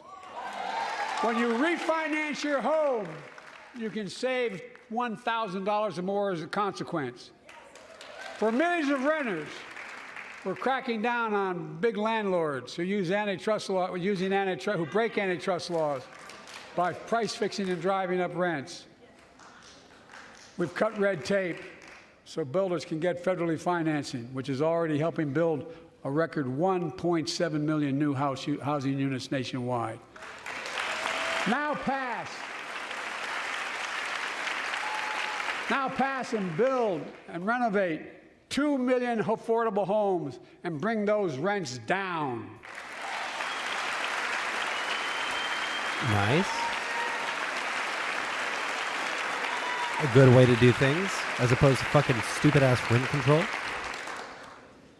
To remain the strongest economy in the world, we need to have the best education system in the world. And I suspect all of you, want to give every child, a good start by providing access to preschool for 3 and 4 years old. I gotta head out, guys. I have to cook dinner for myself. But I'm going to keep on listening, all right? If there's something that you guys want to, if you guys keep on listening on someone else's stream or on just by yourself, let me know if there are any good memes that you want me to talk about next time, and I will. Not spoken to very often. Love you guys very much, and I'll catch you guys next time, all right? Having heard a million fewer words spoken.